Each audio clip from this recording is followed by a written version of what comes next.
የምንጀምረው ከቁጥር 20 ነው የምንጀምረው። ኦኬ ከቁጥር 20 ትምህርቱ ዩቲዩብ ላይ ሰዎች እየወሰዱ እየለጠፉት ነው። ቴሌግራም ግሩፕ ውስጥ እየተቀመጠ ነው። እነ ጤናን አናግሯቸው፣ እነ ትናና ሀና፣ እነ ሄሉዬ ሎዛ አናግሯቸው፣ እነሱ ይሰጧቸዋል። ያዕቆብ መልእክትን ስር መሰረት እንግዲህ ስር ሰዳችሁ ሁሉን ነገር መማር የምትፈልጉ ከሆነ ተዘጋጅቶላችኋል። መመገብ የእናንተ ፋታ ነው። ቤተክርስቲያን ታዘጋጃለች። እናንተ ካልተመገባችሁ ትጎዳላችሁ። ግን ቤተክርስቲያን ሁልጊዜ ዝግጁ ናት። ትምህርቱ ተዘጋጅቶ ያመለጣችሁ እንዲያው ምናልባት መግቢያውን ካመለጣችሁ ወይ ምዕራፍ 1 ካመለጣችሁ ምዕራፍ 2ም የመጀመሪያዎቹ ክፍሎች ካመለጣችሁ ዩቲዩብ ላይ እህቶች ወንድሞች ለእናንተ እያስቀመጡላችሁ ነው። መለስ ብላችሁ መመልከት ብቻ ነው። ኦኬ ስለዚህ ተማሩ። ያዕቆብን መማር እንዲያው ያዕቆብ መልእክት ብቻ አይደለም፣ ሁሉንም የእግዚአብሔር ቃል መጽሐፍ ቅዱስን ማወቅ መረዳት ግዴታ ነው። የውዴታ አይደለም፣ የግዴታ ግዴታ። ኦርቶዶክስ ተዋሕዶ ቤተክርስቲያን ውስጥ እኛ በክርስቶስ የምናምን ክርስቲያኖች ነን የምንል ከሆነ ቅዱሳን መጽሐፍትን ማወቅ በመጽሐፍ መበርታት ግዴታ ነው፣ ግዴታ ነው። ወዳችኋለሁ። ትህትናን እወድሻለሁ። ሁላችሁንም ወዳችኋለሁ። ስለዚህ ሁሌም መመክራችሁ የእግዚአብሔርን ቃል እንድትማሩ መመክራችሁ የሚጠቅማችሁ እርሱ ስለሆነ ነው። ከእግዚአብሔር ቃል ውጭ ምንም የሚበልጥ የለም ክርስቲያኖች። ስለዚህ ተማሩ፣ ተማሩ፣ ተማሩ። ጊዜያችሁን አታባክኑ ሌላ ቦታ። እሺ ያዕቆብ መልእክት ምዕራፍ 2 ቁጥር 20 ትከፍችልኛለሽ ጤናዬ? ወደ ትምህርታችን እንሄዳለን ማለት ነው። በስመ አብ ወወልድ ወመንፈስ ቅዱስ አሐዱ አምላክ አሜን።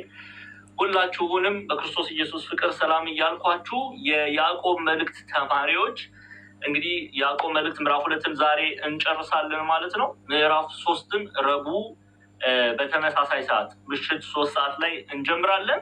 እንግዲህ ያዕቆብ መልእክት ምዕራፍ 2 ቁጥር 19 ድረስ ያለውን አይተናል። ቅድም እንደተናገርኩት ያመለጣችሁ እስካላችሁ እህቶች በየቴሌግራም ላይ በየዩቲዩብ ላይ እየወሰዱ እያስቀመጡ ስለሆነ እናንተ ሄዳችሁ ያንን መመልከት መለስ ብላችሁ ማጥናት እየተገባ ነው እና እባካችሁ ፕሊዝ አትስነፉ። እግዚአብሔር ቃል የሚበልጥ ምንም ነገር የለም። ይህን ካል ትምህርቱ የሚሄደው ትምህርቱ ላይ ብቻ ፎከስ አድርጋችሁ እንድታደምጡ እንድትማሩ አደራላለሁ። እንግዲህ ያዕቆብ መልእክት ምዕራፍ 2 በባለፈው ሳምንትም እንዳየነው እምነትና ስራን አስተባብሮ ስለመያዝ ቅዱስ ያዕቆብ እያስተማረን ነው።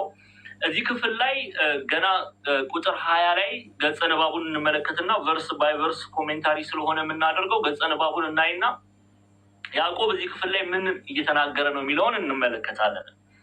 ገጸ ንባቡን ያዕቆብ መልእክት ምዕራፍ 2 ቁጥር 20 ላይ ኮመንት ላይም አስቀምጡ። እያንዳንዱን ቨርስ እንትን ስል ኮመንት ላይ እህቶች ብታስቀምጡ ያው ለማንበብም የሚፈልጉ ሰዎች ያነባሉ። እዚሁ ክፍል ላይ ቁጥር 20 ላይ ምን ይላል? አንተ ከንቱ ሰው ብሎ ነው የሚጀምረው። ያዕቆብ መልእክቱን ሲጀምር ምዕራፍ 2 ቁጥር 20 ላይ ያዕቆብን እዛ ስለሆነ ከዛ ነው የምንቀጥለው። አንተ ከንቱ ሰው እምነት ከስራ ተለይቶ የሞተ መሆኑን ልታውቅ ትወዳለህን ብሎ ይጠይቃል። እምነት ከስራ ተለይቶ የሞተ እንደሆነ ልታውቅ ትወዳለህን በማለት ይጀምራል። ዛሬ የምናየው ይህንን ነው።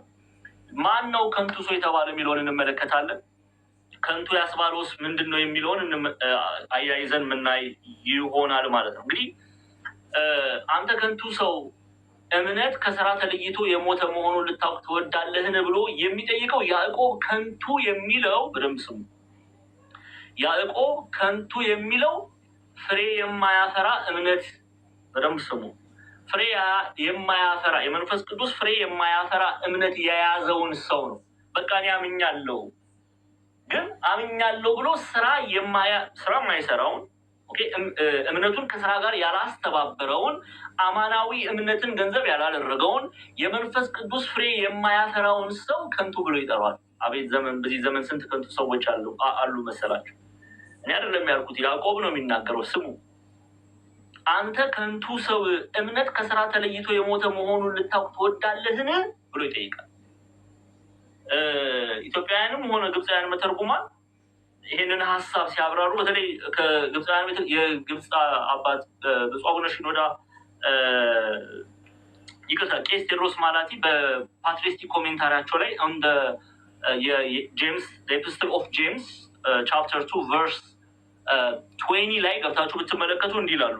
ላንብበው ቃሉ The apostle በኋላ ትርጉሙን ነግራቸዋለሁ። The apostle is directing his talk to a man whose face was foolish because he does not have works ይላል። That is why he called him oh foolish man ምን እያለ ነው ሐዋርያው እዚህ ክፍል ላይ አንተ ከንቱ ሰው ብሎ የሚናገረው ሐዋርያው ያዕቆብን ነው የሚናገሩት። ያዕቆብ ነው የሚናገረው። ስለዚህ ሐዋርያው ሲሉ ያዕቆብን ነው። ሐዋርያው ማንን ነው ከንቱ ሰው ብሎ የተናገረው የሚለውን ያብራሩልናል። ሐዋርያው ንግግሩን ያነጣጠረው እምነቱ ከንቱ በሆነው ሰው ላይ ነው። እምነቱ ከንቱ በሆነው ሰው ላይ ነው። ለምንድን ነው እምነቱ ከንቱ የሆነው? በደንብ ስሙ ፕሊዝ። እምነቱ ከንቱ በሆነው ሰው ላይ ነው ካሉ በኋላ ምክንያቱም እርሱ ስራ የለውምና። ይሄ ከንቱ እምነትን የያዘ ሰው እምነቱ ለምንድን ነው ከንቱ የተባለው? ስራ የለውምና። አማናዊ እምነት አይደለም የያዘው። ቅዱስ ጳውሎስ ለገላትያ ክርስቲያኖች በላከው መልእክቱ ላይ በፍቅር የሚሰራ ስራ አልያዘም ይሄ እምነት። ስለዚህ እምነቱ ከንቱ ሆኖ ተቆጥሮበታል። ስለዚህ ይህንን ሰው እምነቱ ከንቱ በሆነው ሰው ላይ ነው፣ ምክንያቱም እርሱ ስራ የለውምና። ይህ ስለሆነ ነው ያዕቆብ ይህን ሰው አንተ ከንቱ ሰው ያለው ብሎ ያስቀምጣል። እየሰማችሁ ነው? ስለዚህ ያዕቆብ እዚህ ክፍል ላይ ያዕቆብ መልእክት ምዕራፍ 2 ቁጥር 20 ላይ ትንሽ አስጠጊው ቁጥር 20 አስጠጊው። አዎ አንተ ከንቱ ሰው እምነት ከስራ ተለይቶ የሞተ መሆኑን ልታውቅ ትወዳለህን የተባለው ከንቱ ተብሎ የተጠራው ሰው ፍሬ የማያፈራ እምነት የያዘውን ሰው ያንን ሰው እምነቱን ከስራ ጋር ያላስተባበረውን ሰው ነው ከንቱ ብሎ ያዕቆብ የሚጠራው። ከንቱ የሆነ እምነት ነው ያያያዘው። ኦኬ እግዚአብሔር አምላክ ለሚወዱት የተናገረውን የተስፋ ቃል ገንዘብ የሚያደርግበት እምነት አይደለም። ምን ብሏል ጌታችን መድኃኒታችን ኢየሱስ ክርስቶስ በማቴዎስ ወንጌል ምዕራፍ 25 በማቴዎስ ወንጌል ምዕራፍ 7 ላይ እርሱን ለሚወዱት የተናገረው የተስፋ ቃል አለ። ያ የተስፋ ቃል ምንድን ነው? ኢትዮጵያ ሊቃውንት ደመወዝ ብለው ይጠሩታል። የቅዱስ ዮሐንስን መልእክት መሰረት አድርገው ያ የተስፋ ቃል መንግስተ ሰማያት ነው ክርስቲያኖች። ስለዚህ ይህ ሰው እምነቱ የእግዚአብሔርን መንግስት የሚያወርሰው አይደለምና ከንቱ ተብሏል። ለምን? አማናዊ እምነት አይደለም የያዘው። እምነትን ከስራ ጋር አላስተባበረም። ከንቱ የሆነን እምነት የያዘን ሰው አንተ ከንቱ ሰው እምነት ከስራ ተለይቶ የሞተ መሆኑን ልታውቅ ትወዳለህን ብሎ ይጠይቃል ያዕቆብ። ኢትዮጵያውያን ሊቃውንት ቅድም ግብፃውያን የቤተክርስቲያን አባቶችን አይተናል። ቄስ ቴዎድሮስ ማላቲን አንስተን አይተናል። ሐዋርያው ንግግሩን ያነጣጠረው እምነቱ ከንቱ በሆነው ሰው ላይ ነው፣ ምክንያቱም እርሱ ስራ የለውምና። ኦኬ ይህ ስለሆነ ነው ያዕቆብ ይህን ሰው አንተ ከንቱ ሰው ያለው ብሎ ያስቀምጣሉ። ኢትዮጵያውያን ሊቃውንት በአንድ ትርጓሜያችን ላይ በያዕቆብ መልእክት ምዕራፍ 2 ቁጥር 20 ላይ አንተ ሰነፍ ሰው ሃይማኖት ያለ ምግባር ስራ እንዳታሰራ ሁልጊዜ ስትማር ስትረዳ ልትኖር ትወዳለህን ብሎ ያስቀምጣሉ አባቶቻችን። ደግመን እንየው። ኢትዮጵያውያን ሊቃውንትን ብናይ ግብፃውያን መተርጉማንን ብናይ አንድ አይነት ሀሳብ ነው ያስቀመጡት አባቶቻችን። አንተ ሰነፍ ሰው፣ ሰነፍ የተባለው ማን ነው? አንተ ሰነፍ ሰው ሃይማኖት ያለ ምግባር፣ ምን ያለ ምግባር? ሃይማኖት፣ እምነት፣ ሃይማኖት ያለ ምግባር ስራ እንዳታሰራ ሁልጊዜ ስትማር ስትረዳ ልትኖር ትወዳለህን? ሃይማኖትና እምነትን አስተባብረህ አንተ ያልያዝክ ሰው ሃይማኖት ያለ ስራ፣ እምነት ያለ ስራ፣ በፍቅር የሚሰራ ስራ አለ ብለናል ቅዱስ ጳውሎስ እንደነገረን። ያንን አስተባብሮ ያልያዘ ሰው አማናዊ እምነትን እንዳልያዘ ሁሌ ስትማር ልትኖር ትወዳለህን ብለው ይጠይቃሉ አበው። ምን ይሆን መልሳችን? ይሄና እናንተ ዛሬ ብዙዎቻችን ይሄ አንተ ከንቱ ሰው ተብሎ የተነገረው ቃል ለእኛ ተፈጻሚ ሆኗል። በእኛ ላይ በደንብ ተገልጦ እናያለን። በተለይ በዚህ ዘመን እውነት እንነጋገር፣ በእኔም በእናንተም ላይ እናምናለን እንላለን። ኢየሱስ ክርስቶስን እናምናለን። እሱ አማናዊው መሲህ ነው። እሱ በእውነት ኢየሱስ ነው። እሱ በእውነት አዳኝ ነው። እርሱ በእውነት መሲህ ነው፣ ክርስቶስ ነው ብለን እናምናለን፣ እንመሰክራለን። ግን በስራችን ደግሞ እንክደዋለን። ቅዱስ ዮሐንስ እንዲህ አይነትን ሰው ምን ብሎ ነው የሚናገረው? አሁን ያዕቆብ ሰነፍ ይለዋል፣ ከንቱ ይለዋል። እስቲ ቅዱስ ዮሐንስ ደግሞ ይለዋል በአንደኛ ዮሐንስ መልእክት ምዕራፍ 2 ቁጥር 4 ላይ። እስቲ ጤና አንደኛ ዮሐንስ መልእክት ምዕራፍ 2 ቁጥር 1 ጀምረን እንመልከት። አሁን ኢትዮጵያውያን ሊቃውንት ሰነፍ ብለው ይጠሩታል። ያዕቆብ ከንቱ ብሎ ይጠራዋል። ይህንን ግለሰብ፣ ይህንን ሰው፣ እምነትና ስራን ያላስተባበረውን ሰው። ቅዱስ ዮሐንስ ደግሞ ወልደ ዘብዴዎስ፣ ያዕቆብ ወንድም ቅዱስ ዮሐንስ፣ አባቱ ዘብዴዎስ ይባላል። ኢትዮጵያውያን ሊቃውንት እናቱ ማርያም ባፍሊያ ብለው ያስቀምጣሉ። እናታችን ቅድስት ድንግል ማርያምን እነሆ እናት ተብሎ የተሰጠው ቅዱስ ዮሐንስ እምነትና ስራን ያላስተባበረውን ሰው ምን ብሎ ይጠራዋል? ስሙ። አንደኛ ዮሐንስ መልእክት ምዕራፍ 2 ከፍ አድርጊው ጤና። ምዕራፍ 2 ከቁጥር 4 ጀምረን ይሁን፣ ከዛ ከቁጥር 4 ጀምረን እናንብበው። ቁጥር 4 ላይ አውቄዋለሁ የሚል ማንን አውቄዋለሁ የሚል? እግዚአብሔርን አውቄዋለሁ። እኔ እኮ ሳስቀድስ ሰዓታቱን ማህሌቱን ስዘምር ስሰብክ እግዚአብሔርን አውቄዋለሁ የሚል ስሙ፣ ትእዛዙን የማይጠብቅ አያችሁ አይደለ? ምኑን የማይጠብቅ? እምነቱን በስራ የማይገልጥ ትእዛዙን የማይጠብቅ ምንድን ነው አለ? ውሸተኛ ነው፣ እውነትም በእርሱ ውስጥ የለም ይላል። ሰነፍ ተባለ፣ ከንቱ ተባለ፣ ውሸተኛ ይሉታል ሐዋርያት እንደዚህ አይነትን ሰው። እስቲ ቁጥር ከፋል ቁጥር 3 ላይ ነው የልኝ ጤናዬ፣ ሙሉ ሀሳቡን እንድትረዱ። ቁጥር 3 ላይ ይኸው ትእዛዙን ብንጠብቅ በዚህ እንዳወቅነው እናውቃለን። እግዚአብሔርን ማወቃችን እንኳን የሚገለጠው የእግዚአብሔርን ትእዛዝ በመጠበቅ ነው። ኦርቶዶክሳውያን ክርስቲያኖች በደንብ ስሙ። እግዚአብሔርን አውቃለሁ የሚል ሰው በአንደበቱ በቃ አውቃለሁ በማለቱ አይደለም እግዚአብሔርን ማወቁን ምን መዝነው? በምኑ ነው ምን መዝነው? እምነትን ከስራ ጋር አስተባብሯል ወይ? ሃይማኖትን ከስራ ጋር አስተባብሯል ወይ? ለዛ እኮ ነው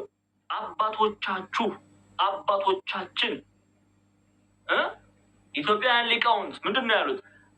አንተ ሰነፍ ሰው ሃይማኖት ያለ ምግባር፣ ምን ያለ ምግባር? ሃይማኖት ቢሉት እምነት ነው፣ እምነት ቢሉት ሃይማኖት ያለ ምግባር ስራ እንዳታሰራ ሁልጊዜ ስትማር ስትረዳ ልትኖር ትወዳለህን ይላል።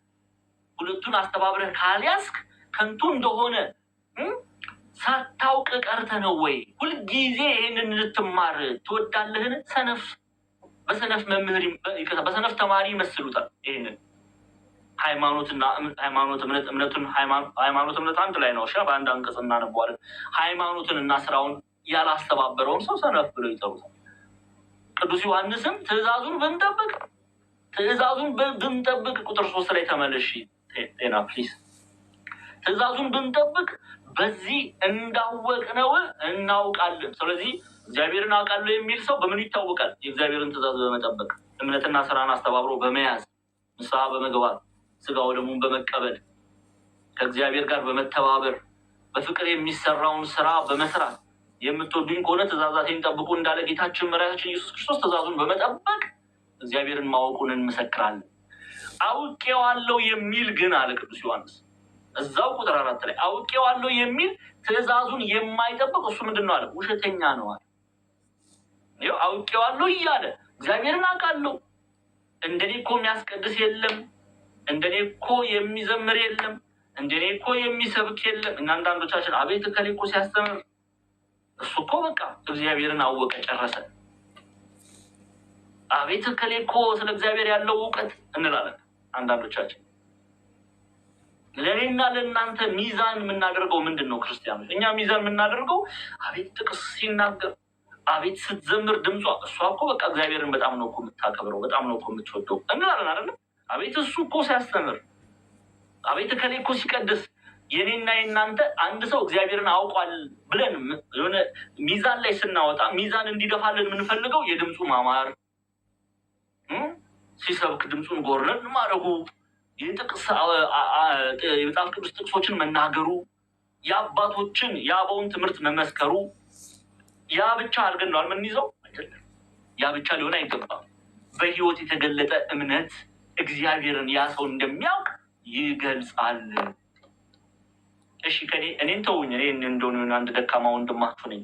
ያዕቆብን ብንሰማ አይሻልም? እኔም እናንተ ከያዕቆብ በላይ ማን ይምከረን? ከቅዱስ ዮሐንስ በላይ ማን ይምከረን? ማን ይምከረን? እስቲ ወደ ቅዱስ ጳውሎስ እንሂድ። ገላትያ ምዕራፍ 6ን ክፈችልኝ ጤናዬ። ገላትያ ምዕራፍ 6 ምዕራፍ 5 ቁጥር 6 ሶሪ ገላትያ ምዕራፍ 5 ቁጥር 6 ገላትያ ምዕራፍ 5 ቁጥር 6 ላይ ቅዱስ ጳውሎስ ደግሞ ምን እንደሚነግረን እንመልከት። ገላትያ ምዕራፍ 5 ቁጥር 6 ይኸው አሁን ቅዱስ ጳውሎስ ደግሞ ምን አለ? ያዕቆብም ዮሐንስም ቅዱስ ጳውሎስንም እንመልከት። በክርስቶስ ኢየሱስ ሆኖ ማለትም ሃይማኖትና እምነትን የያዘ ሰው በክርስቶስ ኢየሱስ ሆኖ ሲል እምነቱን ነው እየተናገረ ያለው። በክርስቶስ የሚያምን ሰው በክርስቶስ ኢየሱስ ሆኖ በፍቅር የሚሰራ እምነት እንጂ መገረዝ ቢሆን ወይም አለመገረዝ አይጠቅምም ማለት። ግዝረት በአዲስ ኪዳን በጥምቀት ተተክቷል። ዛሬ ላይ እኔና እናንተ አንገረዝም። በዘመኑ በገላትያ በነበረችው ቤተክርስቲያን ግን አሕዛብ ተነስተው አይሁዳውያን ተነስተው ካልተገረዛችሁ አይሁዳውያን ካልሆናችሁ አትድኑም ብለው የሚያስተምሩ ሐሰተኞች ነበሩ። ስለዚህ ቅዱስ ጳውሎስ መገሰጽ ነበረበት፣ እነሱን መምከር ነበረበት፣ ማቅናት ነበረበት። ስለዚህ ምን አለ? በክርስቶስ ኢየሱስ ሰው አምኖ እምነትን ይዞ በክርስቶስ ኢየሱስ ሆኖ በፍቅር የሚሰራ እምነት እንጂ መገረዝ ቢሆን ወይም አለመገረዝ አይጠቅምም። ለጤና ሊጠቅም ይችላል የተገረዘ ሰው በጤና አኳያ፣ መንፈሳዊ ይዘት ግን የለውም። ግዝረት በአዲስ ኪዳን በጥምቀት ተተክቷል። ይህን ሲመክራቸው በክርስቶስ ኢየሱስ ሆኖ በፍቅር የሚሰራ እምነት ነው። በፍቅር የሚሰራ የተባለው ስራን ነው። የመንፈስ ቅዱስ ፍሬን የመንፈስ ቅዱስ ፍሬን ማፍራት በክርስቶስ ሰው አምኖ የመንፈስ ቅዱስ ፍሬ ካላፈራ ምንም አይጠቅመውም። ማመኑ ብቻ አምናለው ማለቱ ብቻ ምንም አይጠቅመው። ቅዱስ ጳውሎስ በእምነት ይዳናል ወይ ብሏል? አዎ ብሏል። በእምነት ግን ሲል ቅዱስ ጳውሎስ አማናዊ እምነትን እየተናገረ ነው። እምነትና ስራን አስተባብሮ መያዝን ቅዱስ ጳውሎስ ሰብኮልናል። እስቲ ገላትያ መልእክትን እንመልከት። አሁን ችግር የሆነው አንድ ጥቅስ ብቻ አይደለም መጽሐፍ ቅዱስ፣ ሮሜ ብቻ አይደለም መጽሐፍ ቅዱስ፣ ገላትያ መጽሐፍ ቅዱስ ነው። የሐዋርያት ስራ መጽሐፍ ቅዱስ ነው። የወንጌል መጽሐፍ ቅዱስ ነው። መልእክታት መጽሐፍ ቅዱስ ናቸው። የቅዱስ ጳውሎስ 14 መልእክት ነው። አንድ ሮሜም ብቻ አይደለም። ሮሜም ላይ ቢሆን በእምነት ድናችኋል ቢል ፍሬ ያለውን እምነት ነው ጳውሎስ እየተናገረ ያለው። እንዴት የቅዱስ ጳውሎስ እምነት በእምነት ድናችኋል ብሎ የሚናገረው ቃል እንዴት ከገላትያ ምዕራፍ 5 ጋር ሊጣላ ይችላል? ራሱ ቅዱስ ጳውሎስ ነው ሁለቱንም መልእክታት ያዘጋጀው። ኦኬ፣ እስቲ ገላትያ ምዕራፍ 5ን ክፈችልኝ። ምዕራፍ 5 ቁጥር 19 ጀምሮ አስቀድሞ በክርስቶስ ኢየሱስ ሆኖ በፍቅር የሚሰራ እምነት እንደሚጠቅመን ይነግረናል። ከዚህ ውጭ የሆነ ግን እምነትን ብቻ ይዞ መመላለስ ከንቱ እንደሆነ ያዕቆብም ነግሮናል። ዮሐንስ ደግሞ ሐሰተኛ ነው ይሄ ሰው ብሎ መስክሮልናል። እስቲ ደግሞ ተመልከቱ። አሁን እዛው የገላትያ መልእክቱ ላይ ገላትያ ዛሬ ላይ ቱርክ ናት። እዛው በገላትያ ላሉ ክርስቲያኖች ሲነግራቸው የስጋ ስራም የተገለጠ ነው ብሎ ያስቀምጣል። የስጋ ስራ የሚለው ኃጢአትን ነው፣ በደልን ነው። የስጋ ስራም የተገለጠ ነው፣ እርሱም ዝሙት፣ ርኩሰት፣ መዳራት፣ ጣዖት ማምለክ፣ ሟርት፣ ጥል፣ ክርክር፣ ቅናት፣ ቁጣ፣ አድመኝነት እያለ ይቀጥላል። ተመልከቱ። መለያየት፣ መናፍቅነት፣ ምቀኝነት፣ መግደል፣ ስካር፣ ዘፋኝነት ይህን የሚመስል ነው። አስቀድሜ እንዳልኩ አለ ስሙ፣ እነዚህን የሚያደርጉ የእግዚአብሔርን መንግስት አይወርሱም። አያችሁ አይደለ? እምነትን ብቻ ይዞ አምናለው ብቻ ብሎ ግን ደግሞ በኃጢአት ሰው የሚመላለስ ከሆነ፣ በበደል የሚመላለስ ከሆነ፣ በክፋት የሚመላለስ ከሆነ ያ ሰው እምነቱ ከንቱ ነው ብሏል ያዕቆብ። ቅዱስ ጳውሎስ ደግሞ ምን ብሎ ያስቀምጣል? እነዚህን በኃጢአት የሚመላለሱ እነዚህን የሚያደርጉ ምን አይልም ማለት የእግዚአብሔር መንግስት ስራ እኮ ነው ያለ። ይህ እኮ በፍቅር የሚሰራ ስራ ብሎ ራሱ ቅዱስ ጳውሎስ የተናገረው ቃል እኮ ነው። ስለዚህ እነዚህን የሚፈጽም የሚበድል የእግዚአብሔርን ቃል የሚተላለፍ የእግዚአብሔርን መንግስት አይወርስም። ታዲያ ማን ነው የእግዚአብሔርን መንግስት የሚወርሰው? እዛው ያስቀምጥልናል። ይኸው የመንፈስ ፍሬ ግን ይላል። የመንፈስ ቅዱስ ፍሬ አሁን በእምነት የሚሰራ በፍቅር የሚሰራ ስራ ተመልከቱ። የመንፈስ ፍሬ ግን ፍቅር፣ ደስታ፣ ሰላም፣ ትዕግስት፣ ቸርነት፣ በጎነት፣ እምነት፣ የዋሃት፣ ራስን መግዛት እነዚህ ያሉትን የሚከለክል ህግ የለም ካለ በኋላ ይኸው ተመልከቱ ቁጥር 24 ላይ ሃይላይት አድርጊልኝ። የክርስቶስ ኢየሱስ የሆኑት ስጋን ከክፉ መሻቱና ከምኞቱ ጋር ሰቀሉ አለ። በቃ ኃጢአትን የተዉ ናቸው። አያችሁ፣ ስጋን ከክፉ መሻቱና ከምኞቱ ጋር ሰቀሉ። ክፉ መሻት ምኞት የተባለ ኃጢአት ነው። ስለዚህ ያንን የተዉ ያንን የሰቀሉ መስቀል ማለት በቃ እኔ ለክርስቶስ ነው የምኖረው፣ ሞቻለሁ፣ በዚህ ስጋዬ ክርስቶስ ነው የሚከብረው የሚሉ ኃጢአትን የተዉ በደልን ርኩሰትን የለዩ የመንፈስ ቅዱስ ፍሬን የሚያፈሩ አምነው በፍቅር የሚሰራን ስራ የሚያደርጉ እነርሱ የእግዚአብሔር መንግስት ይወርሳሉ። እንዲያውም ፈርዘር ሄደና ቅዱስ ጳውሎስ ምንድን ነው ያለው? የክርስቶስ ኢየሱስ የሆኑት እነዚህ ናቸው እያለ ይናገራል። አያችሁ አይደለ? የክርስቶስ ኢየሱስ የሆኑት እነዚህ ናቸው። ለዚህ ነው በያዕቆብ መልእክቱ ምዕራፍ 2 ቁጥር 20 ላይ ተመለሽልኝ ጤናዬ። በያዕቆብ መልእክቱ ምዕራፍ 2 ቁጥር 20 ላይ አንተ ከንቱ ሰው እምነት ከስራ ተለይቶ የሞተ መሆኑን ልታውቅ ትወዳለህን የሚለው ኢትዮጵያ ሊቃውንት ምን አሉ? ስራ አያሰራም። ወይም ደግሞ አንተ ከንቱ ሰው እምነትህን ብቻ ይዘህ ያለ መንፈስ ቅዱስ ፍሬ በፍቅር የሚሰራን ስራ ትተህ እምነትህን ብቻ ይዘህ ብትመላለስ እግዚአብሔር ለሚወዱት የተናገረው የተስፋ ቃል በአንተ ላይ ተፈጻሚ አይሆንም እያለ። ይሄ ተስፋ ቃል ምንድን ነው? ደጋግመን አይተነዋል። አስተዋይ ካለ ያስተውላል። የተስፋ ቃል የተባለው ወይም ደግሞ ደሞዝ እያለ ይጠራዋል ቅዱስ ዮሐንስ በሁለተኛ ዮሐንስ መልእክት ምዕራፍ 1 ቁጥር 8 ላይ ከፈችልኝ አንዴ ጤናዬ። ሁለተኛ ዮሐንስ መልእክት ምዕራፍ 1 ቁጥር 8 ላይ ደሞዝ ይለዋል። ደሞዝ የተባለ ይሄ እግዚአብሔር አምላክ ለሚወዱት የተናገረው የተስፋ ቃል ኑ የአባቴ ብሩካን ዓለም ከተፈጠረ ጊዜ ጀምሮ የተዘጋጀላችሁን የእግዚአብሔር መንግስት ውረሱ ብሎ እግዚአብሔር አምላክ ኢየሱስ ክርስቶስ የሚፈርድላቸው ለጻድቃን የሚናገርላቸው ቃል ነው። ይኸው ሙሉ ደሞዝን እንድትቀበሉ እንጂ የሰራችሁትን እንዳታጠፉ ለራሳችሁ ተጠንቀቁ ይላል ቅዱስ ዮሐንስ። ደግሞ ደሞዝ ብሎ ይጠራዋል። የሰራ ሰው ደሞዝ ይከፈለዋል፣ ያልሰራ ሰው ደሞዝ ይከፈለዋል። እንደዚህ አይነት መስሪያ ቤት ካለ እስቲ አሳውቁ። ያልሰራ ሰው ደሞዝ ይከፈለዋል? በቃ ዝም ብሎ ገብቶ ቁጭ ብሎ ሶፋው ላይ ወንበሩ ላይ ሽክርክር ብሎ ወጥቶ ደሞዝ ያገኛል? እንዲያ ሰው አያገኝም ማለት አሚን። የሚሰጥ ከሆነ ሌላ ችግር ነው ማለት ነው። ይሄ ነገር አድራሻ ምናምን ካሉ ውስጥ ይጠቆም አድርጉለኛው። ደሞዝ ብሎ ይጠራዋል ቅዱስ ዮሐንስ። ደሞዝ ብሎ ይጠራዋል። ምን ነው ደሞዝ? በክርስቶስ ኢየሱስ አምነን የመንፈስ ቅዱስ ፍሬን ስናፈራ እግዚአብሔር የሚከፍለን ደሞዝ። ይሄ ደሞዝ የተባለ የድል አክሊል፣ ክብር፣ መንግስተ ሰማያት እግዚአብሔር ለሚወዱት ያዘጋጀውን ያንን የተስፋ ቃል ይናገርልናል፣ ይፈርድልናል ማለት ነው። ይህንን ድምፅ ግን የሚሰሙት አሁንም በደንብ ስሙ፣ እምነትና ስራን አስተባብረው የያዙ ናቸው። በትንሣኤ ልቦና ያለፉ በትንሣኤ ዘጉባኤ ይህንን ቃል ይሰማሉ። እግዚአብሔርን መስለው የተመላለሱ በትንሣኤ ዘጉባኤ ጌታችን መድኃኒታችን ኢየሱስ ክርስቶስ ለፍርድ በሚመጣበት ጊዜ ይህንን ቃል ይሰማሉ። ለዛ ነው ያዕቆብ ከንቱ ነው የሚለው። እምነትና ስራን ያላስተባበረ ሰው እምነቱ ከንቱ ነው ይለናል። እሺ እንቀጥል። ቁጥር 21 ላይ ወደ ያዕቆብ እንመለስ። ጤና ያዕቆብ መልእክት ቶሎ በይ። እሺ አባታችን አብርሃም ብሎ ይጀምራል። አባታችን አብርሃም። አሁን ስለ አብርሃም እናያለን። ስለ አብርሃም ብቻ አይደለም፣ ስለ ረአብ እናያለን። ሁለት አብርሃምን ያነሳል። የእምነት አባት ነው አባታችን አብርሃም።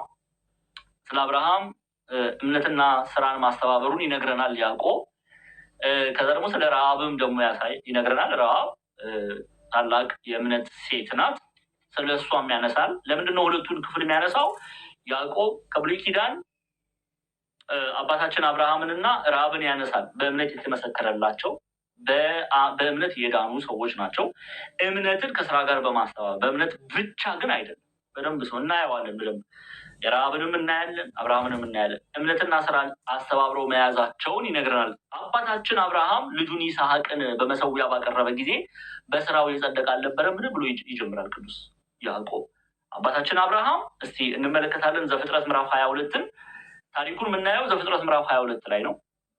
አባታችን አብርሃም ልጁን ይስሐቅን በመሰዊያ ባቀረበ ጊዜ በስራ የጸደቀ አልነበረምን ብሎ ያነሳል። እስቲ እንዴት እንየው። የዘፍጥረት መጽሐፍን እንመልከት። ዛሬ ትንሽ ጊዜ እናጥፋ። ኦሪት ዘፍጥረት ምዕራፍ 22 ቁጥር 1 እና 2ን መጀመሪያ አስቀድመን እንይ። እምነቱ የተረጋገጠው የአብርሃም እምነት የተረጋገጠው በስራው ነው። እግዚአብሔር አምላክ ምን ይላል? ፈተነው ይላል። እስቲ ምን ያህል አብርሃም እግዚአብሔርን እንደሚወድ እንዲህ ባለ ቃል ተጽፎ እናነባለን። ቁጥር 1 እና 2 ላይ ተመልከቱ።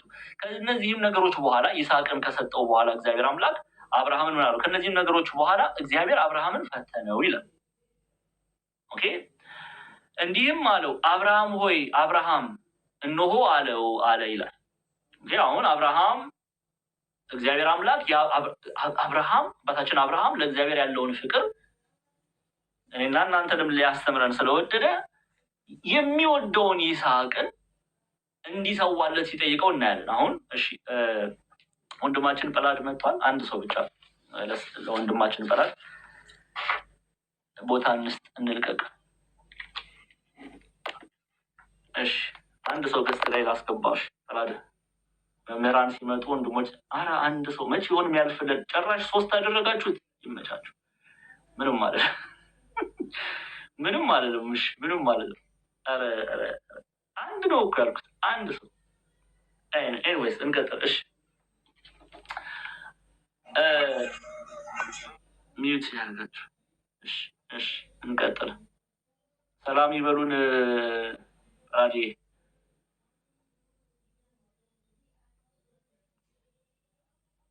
ጰላድ ድምጼ ይሰማል?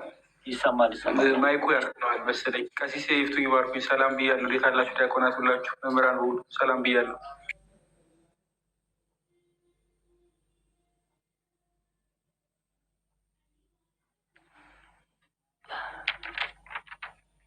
ቀሲስ አሉ?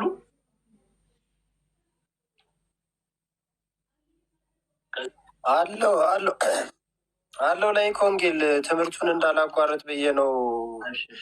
በረከተ እስጢፋኖስ ይድር በላሌ ከእግዚአብሔር ይፍታ። እግዚአብሔር ይባርክ ወንድማችን ዲያቆን ጰላዲ። እንኳን ደህና መጡ። አሜን። ቀሲስ አሜን። እንኳን ደህና ቆያችሁ። ሰላም ብያለሁ። እሺ ሰላም ብያለሁ። ይቀጥሉ መምህር። እሺ ከነዚህም ነገሮች በኋላ እግዚአብሔር አብርሃምን ፈተነው፣ እንዲህም አለው፣ አብርሃም ሆይ እነሆ አለው አለ ይላል። ቁጥር 2 ላይ የምትወደውን አንድ ልጅህን ይስሐቅን፣ የምትወደውን አንድ ልጅህን፣ በረከቱ የሚመጣው በይስሐቅ ስለሆነ ነው። እሺ ኤኒዌይስ ከሀጋር አባታችን አብርሃም ከሀጋር ይሽማኤልን ወልዷል። ግን እዚህ ጋር እየተናገርን ያለ ነው እግዚአብሔር የሰጠው አንድያ ልጁን ይስሐቅን ነው።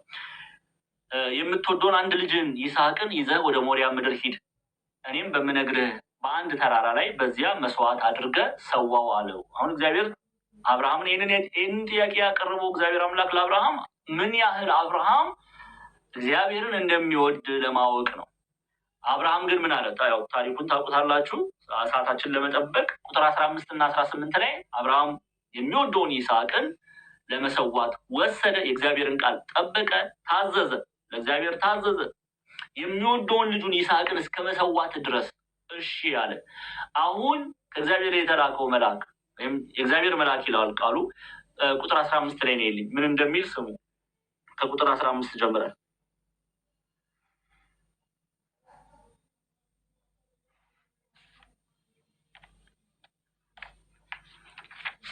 የእግዚአብሔር መልአክ አብርሃምን ከሰማይ ሁለተኛ ጊዜ ጠራው ይላል። አሁን እንዲህም አለው እግዚአብሔር በራሴ ማልሁ። አሁን ይህንን የሚለው ያንን ሁሉ ካደረገ በኋላ ነው። አብርሃም ለእግዚአብሔር ከታዘዘ በኋላ ነው። እንዲህም አለው እግዚአብሔር በራሴ ማልሁ ይላል። ይህ ነገር አድርገሃልና። ምንድነው ይህን ነገር አድርገሃል ማለት? የምትወደውን አንድያ ልጅን ይስሐቅን ለእግዚአብሔር ታዘ ኦኬ በእምነት ወጥተሃልና ኦኬ ይህን ነገር በራሴ ማልኩ ይላል። ይህን ነገር አድርገሃልና አንድ ልጅህን ይስሐቅን አልከለከልህምና በእውነት በረከትን ከፍ እያደረግሽ በእውነት በረከትን እባርክሃለሁ። ዘርህን እንደ ሰማይ ከዋክብት በባህር ዳር እንዳለ አሸዋ አበዛለሁ። ዘርህም የጠላቶችን ደጅ ይወርሳል። ቀጥይ። እንዲህ ባለ በረከት ሲባርከው እናያለን። ጤና ቶሎ ሰዓት የለንም። የምድር አሕዛብ ሁሉ በዘርህ ይባረካሉ ካለ በኋላ ምን አለው? ቃሌን ምን ብለሃልና? ቃሌን ሰምተሃልና። አያችሁ አይደለ? ተገዝተሃልና፣ ታዛሃልና፣ ቃሌን ሰምተሃልና ብሎ እግዚአብሔር አምላክ ሲባርከው እናያለን አብርሃም። ለዚህ ነው ወደ ያዕቆብ መልእክት ስትመለሱ አባታችን አብርሃም ልጁን ይስሐቅ በመሰዊያ ባቀረበ ጊዜ በስራ የጸደቀ አልነበረምን? እምነቱን በስራ የገለጠ አይደለምን? እያለን ነው። አማናዊ እምነቱን የገለጠው አብርሃም በምኑ ነው? በስራው ነው እያለን ነው። ያዕቆብ ስራው ምንድን ነው? ለአብነት ይሄ ብቻ አይደለም ግን ለአብነት አብርሃም ለእግዚአብሔር አምላክ መታዘዙን የይስሐቅን ታሪክ አምጥቶ ያዕቆብ ይነግረናል። በመጽሐፍ የበረታ ነው ሐዋርያው። ስለዚህ በዘፍጥረት 22 ላይ የተጻፈውን ክፍል አንስቶ አብርሃም ለእግዚአብሔር ቃል መታዘዙን የእግዚአብሔርን ቃል መስማቱን አንስቶ በስራው የጸደቀ አይደለምን ይላል። ታዲያ እንደው እምነትና ስራን ነጣጥለን ልናይ አይገባም ጎበዞች። የአብርሃም እምነት ስራ ያለው ፍሬ የሚያፈራ እምነት ነው።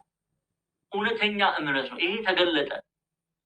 እንዴት ተገለጠ? የእግዚአብሔርን ቃል ይኸው ቃሌን ሰምተሃልና በሚለው ቃል የአብርሃም እምነት ተገለጠ። አማናዊ እምነት መሆኑን እንረዳለን፣ እንመለከታለን፣ እናያለን። እግዚአብሔር አምላክን በእውነት እንደወደደ በእውነት እንዳመነ ስለተገለጠ ያዕቆብ ምን ብሎ አመጣ? አስተውሉ። ያዕቆብ መልእክቱን ሲጽፍ ማንን አስቀድሞ እዚሁ ክፍል ላይ ማለት ነው ከቁጥር ወደኋላ መለስ ስንበልና ያዕቆብ መልእክትን ስንመለከት ቁጥር 20 ላይ ስለ አንድ ከንቱ ሰው ነው እየጻፈ ያለው። ይሄ ከንቱ ሰው እምነቱ ፍሬ የማያፈራ እምነት የያዘን ሰው ነው። እምነቱ ከንቱ የሆነበትን ሰው ነው እየተናገረ። አሁን ሪሊ ቴክስቹዋል ስናነብ ቢብሊካል ባክግራውንዱን ማወቅ ያስፈልጋል። ኮሜንታሪ ስናጠና አሁን ያዕቆብ እዚህ ጋር ምን እየጻፈ ነው ወይም ስለማንን እየተናገረ ነው? አስቀድሞ ፍሬ የማያፈራ እምነት የያዘውን ሰው ነው እየተናገረ ያለው። ገና ከመግባታችን አህዱ ብለን አይተናል።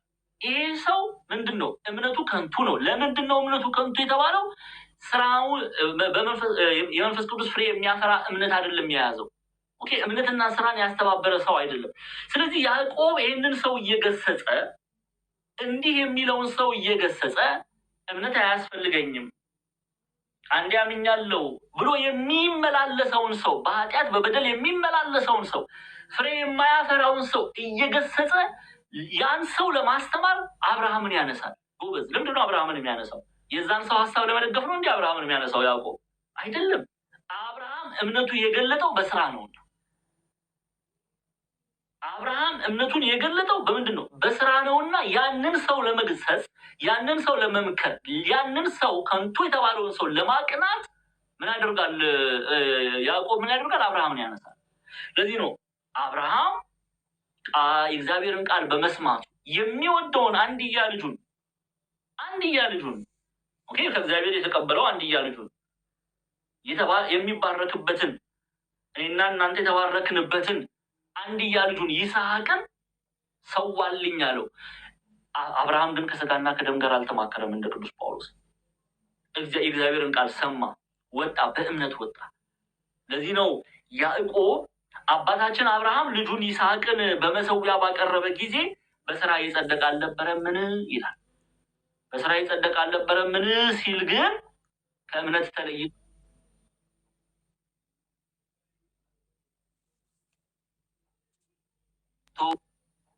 ከእምነት ተለይቶ ይክፈችልኝ። ያዕቆብ ምዕራፍ 2 ቁጥር 22 ቶሎ እያልሽሽ ጤና አደራሽን ብዙ ጠላቶች አሉን ድርግም እንዳያደርጉብን። ቁጥር 22 ላይ ነው ይልኝ ቶሎ በይ። ቁጥር 22 እዚሁ ክፍል ላይ ምን እንደሚል ተመልክቱ። ያዕቆብ ሩቅ መሄድ አያስፈልግም። እዛው ቁጥር 21 ላይ ያለውን ሀሳብ እዛው ያስቀምጠዋል። ይኸው ቁጥር 22 እምነት ከፍ አድርጊ ትንሽ ቁጥር 22 ላይ ነው ማነበው። ቁጥር 21ን ያንን ካስረዳ በኋላ ቁጥር 22 ላይ እምነት ከስራው ጋር አብሮ ያደርግ እንደነበረ ይኸው በስራም እምነት እንደተፈጸመ ትመለከታለህን ይላል። አያችሁ አይደለ? አሁን አብርሃም አመነ ጽድቅ ሆኖ ተቆጠረለት። የአብርሃም ስራ ጽድቅ ሆኖ ተቆጠረለት ቢል ያዕቆብ ሁለቱንም ኦኬ ቫይስ ቨርሳ ብንጠቀም እምነት ይኸው አብርሃም ያለ እምነት ስሙ በደንብ አብርሃም ያለ እምነት ጽድቅ ቢሰራ በእግዚአብሔር ላይ እምነት ሳይኖረው ጽድቅ ቢሰራ ጸደቀ ተብሎ አይገለጥም። እንዲሁም ደግሞ ቫይስ ቨርሳ እንጠቀመው ያለ ስራ እምነቱን ብቻ ይዞ ቢሄድ ኦኬ የእግዚአብሔር ወዳጅ አይባልም። የእግዚአብሔር ወዳጅ እኮ ያስባለው እግዚአብሔርን መስሎ ስለተመላለሰ ነው። ለዚህ ነው ራሱ ያዕቆብ ነገ እኔና እናንተ ሌላ ዓለም ውስጥ እንዳንገባ ስለ አብርሃም እምነት ሲናገር ምን አለ? እምነት ከስራው ጋር አብርሃም እምነትን ከስራ ጋር አብሮ ያደርግ እንደነበረ በስራም እምነት እንደተፈጸመ ትመለከታለህ። ምን ማለት ነው? እምነቱን የገለጠው ግብሩ ነው። አይ እንዲያው ዲያቆን ዛማኔል አንተ እንዲያው ዝም ብለህ ነው። እኛ ያዕቆብም ቢል አንሰማም፣ አብርሃምም ቢናገር አንሰማም ካልን ደግሞ ጌታችን መራችን ኢየሱስ ክርስቶስ ስለ አብርሃም እምነት በስራው መገለጡን መስክሮልናል። የት ላይ? ዮሐንስ ወንጌል ምዕራፍ 8ን እንመልከት። እሺ ዮሐንስ ወንጌል ምዕራፍ 8ን ሙሉ ሀሳቡን ብናየው ደስ ይለኛል። ግን ከቁጥር 30 ጀምረን ሀሳቡን እንየው። ዮሐንስ ወንጌል ክፈችልኝ ጤና ምዕራፍ 8 ከቁጥር 44 ጀምረን እናንተ ሙሉን ብታነቡት ደስ ይለኛል። አንባቢ የለም እንጂ ዘንድሮ እኛ እኮ ስለማናነብ ነው። ይሄ ቲክቶክ ጉድ ሰራን እኮ። ቲክቶክ አጫጭር ነገር ብቻ ነው የምንሰማው። በቃ ሁሉ ነገር አጫጭር ነው። ሙሉ የሆነ ነገር ይዘን አንመላለስም። ይሁን እሺ። ከቁጥር 44 ላይ ጌታችን መራችን ኢየሱስ ክርስቶስ ሲያስተምር ክፉ አይሁዳውያን እየተመላለሱ ትምህርቱን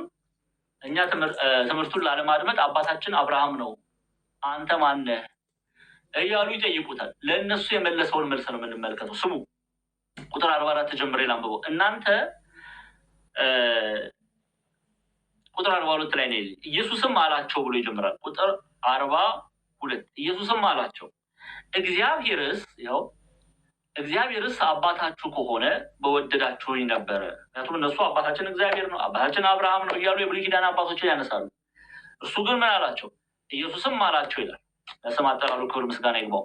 እግዚአብሔርስ አባታችሁ ከሆነ ማን አባታችሁ ከሆነ? እግዚአብሔር አባታችሁ ከሆነ በወደዳችሁኝ ነበረ። እኔ ከእግዚአብሔር ወጥቼ መጥቻለሁና እርሱ ላከኝ እንጂ ከራሴ አልመጣሁምና አለ። እሺ ንግግሬን ከፍ እያልሻው ንግግሬን የማታስተውሉ ስለምንድን ነው? ቃሌን ልትሰሙ ስለማትችሉ ነው ካለ በኋላ እናንተ ከአባታችሁ ከዲያብሎስ ናችኋል። አሁን ተመልከቱ እስቲ መልሱልኝ። ከዲያብሎስ የሆነ ሰው ጸደቀ ተብሎ ይገለጣል? ከዲያብሎስ የሆነ ሰው ዳነ ተብሎ ይነገራል? አባቱ ዲያብሎስ የሆነለት ሰው እሱ ጸድቋል እንላለን? አንልም። ግን ምን አለ? በግብር እነሱ የመሰሉት አብርሃምን ሳይሆን ዲያብሎስን ስለሆነ እናንተ ከአባታችሁ ከዲያብሎስ ናችሁ አለ። ጉድ! እነሱ እኮ እኛ አምነናል እኮ። ጭራሽ እኮ የእምነት አባቶች እና አብርሃምን እያነሱ እነሱ አባቶቻችን ናቸው ብለው የሚኮፈሱ ሰዎች ናቸው። ስለዚህ ምን አላቸው? እናንተ ከአባታችሁ ከዲያብሎስ ናችሁ፣ የአባታችሁን ምኞት ልታደርጉ ትወዳላችሁ። ግብር የዲያብሎስን ምኞት ልታደርጉ ትወዳላችሁ። ዲያብሎስ ምኞቱ ምንድን ነው? መግደል። ዲያብሎስ ምኞቱ ምንድን ነው? ማጥፋት። የዲያብሎስ ምኞት ምንድን ነው? መዋሸት። የዲያብሎስ ምኞት ምንድን ነው? መሳደብ አይደለ? ስለዚህ ምን አለ? የአባታችሁን ምኞት ልታደርጉ ትወዳላችሁ ካላቸው በኋላ እርሱ ከመጀመሪያ ነፍሰ ገዳይ ነበረ። ዲያብሎስ ነፍሰ ገዳይ ነበረ። እውነትም በእርሱ ስለሌለ በእውነትም አልቆመም። ሐሰትን ሲናገር ከራሱ ይናገራል። ስለዚህ ሐሰተኛ የሐሰትም አባት ነውና ቀጥሽ ከፍ ያልሽ እኔ ግን እውነትን የምናገር ስለሆን አታምኑኝም። ከእናንተ ስለ ኃጢአት የሚወቅሰኝ ማን ነው? እውነት የምናገር ከሆንኩ እናንተ ስለምን አታምኑኝም ማለት ይችላል። ስለዚህ አባታችን አብርሃም ነው ሲሉ እየዋሹ ነው ማለት ነው። ለምንድን ነው የሚዋሹት? ለምንድን ነው የሚዋሹት? በግብር አብርሃምን ስላልመሰሉ። እነሱ በግብር የመሰሉት ዲያብሎስን ነው። ስለዚህ አባታችሁ ዲያብሎስ ነው። አባታችሁ ምንድነው? ዲያብሎስ ነው። ይሄ ምንድን ነው የሚናገረው? የአብርሃም እምነት በስራ የተገለጠ ነው። ጎበዝ፣ አብርሃም እምነቱ የተገለጠው በምንድን ነው? በስራው ነው። ለዚህ ነው እግዚአብሔር አምላክ ኢየሱስ ክርስቶስ ስጉ ቃል ኢየሱስ ክርስቶስ መሰከረለት ለአብርሃም። እናንተ አባታችሁ አብርሃም አይደለም። ስለዚህ ማን ነው? ዲያብሎስ ነው። የምትመስሉት በግብር አብርሃምን ሳይሆን ዲያብሎስን ነው። እስቲ አንዴ ከፍ አድርገሽ ገጸ ንባቡን ደግመን እናንብበው። ይኸው ቆይ አቁሚልኝ። ይኸው ቆይ ንግግ እሺ አንዴ እሱ ጋር ንግግሬን የማታስተውሉ ስለምንድን ነው? ቃሌን ልትሰሙ ስለማትችሉ ነው። እናንተ ከአባታችሁ ይላል፣ ከፍ አድርጊው፣ ከዲያብሎስ ናችሁ። እነሱ አባታችን አብርሃም ነው ብለው ይናገሩ ስለነበረ አባታቸውን ስላልመሰሉ አባታችሁ ዲያብሎስ ነው ተባለ። ስለዚህ የአብርሃም እምነት ክርስቲያኖች የተገለጠው በስራው ነው ይለናል ያዕቆብ። ኦኬ፣ አማናዊነቱ የተገለጠው በስራው ነው። ለእግዚአብሔር በመታዘዙ የእግዚአብሔር ወዳጅ ተብሏል። አብርሃም የእግዚአብሔር ወዳጅ ተብሏል። እስቲ ሁለት የቤተ ክርስቲያን አባቶችን እንመልከት። አንድ ጊዜ ወደ ያዕቆብ መልእክት ላይ ተመለሽልኝ። ያዕቆብ መልእክት ምዕራፍ 21 ያዕቆብ ምዕራፍ 2 ቁጥር 21 አባታችን አብርሃም ልጁን ይስሐቅን በመሰዊያ ባቀረበ ጊዜ በስራ የጸደቀ አልነበረምን? እምነት ከስራው ጋር አብሮ 22ንም አብረን እናንብበው። እምነት ከስራው ጋር አብሮ ያደርግ እንደነበረ በስራም እምነት እንደተፈጸመ ትመለከታለህና ይላል። ኦኬ፣ እንግዲህ ሁለቱንም ክፍል አይተናል። የቤተክርስቲያን አበው አሁን ለምሳሌ ሲሪየል ኦፍ አሌክዛንድሪያ የእስክንድሪያው ቄርሎስ ይህን ክፍል ምን ብሎ ነው የሚያስቀምጠው? ትርጉም በእንግሊዝኛ ነበውና በትርጉም ደግሞ እንመለከተዋለን። የአብርሃምን እምነት ያነሳል። የአብርሃምን እምነትና በፍቅር የሚሰራ ስራውን ያነሳል። እንዲህ ይላል፣ ጀስት አስ ፌዝ ሲሪየል ኦፍ አሌክዛንድሪያ ነው ኮት እያደረግኩ ያለሁት። ጀስት አስ ፌዝ ዊዛውት ወርክ ኢዝ ዴድ ሶ ዘ ሪቨርስ ኢዝ ኦልሶ ትሩ ይላል። ዴርፎር ሌት ኢንቴግሪቲ ኢን ፌዝ ሻይን ፎርዝ አሎንግ ዊዝ ዘ ግሎሪስ ኦፍ አፕራይት ሊቪንግ ይላል። ምን እያለን ነው ቄርሎስ? ያለ ልክ እምነት ያለ ስራ የሞተ እንደው ብትጽፉ ደስ ይለኛል። ልክ እምነት በእግዚአብሔር ላይ ያለ እምነት ልክ እምነት ያለ ስራ ያለ መልካም ስራ የሞተ እንደሆነ ይላል። የዚህ ተገላቢጦሽም እውነት ነው ይላል። የዚህ ተገላቢጦሽ ምንድን ነው እናያለን። ስለዚህ በእምነት ውስጥ ባለ አንድነት የትክክለኛ ህይወት ውበት ይንጸባረቃል ይላል። ስለዚህ የዚህ ተገላቢጦሽም ትክክል ነው ሲል አንድ ሰው ያለ እምነት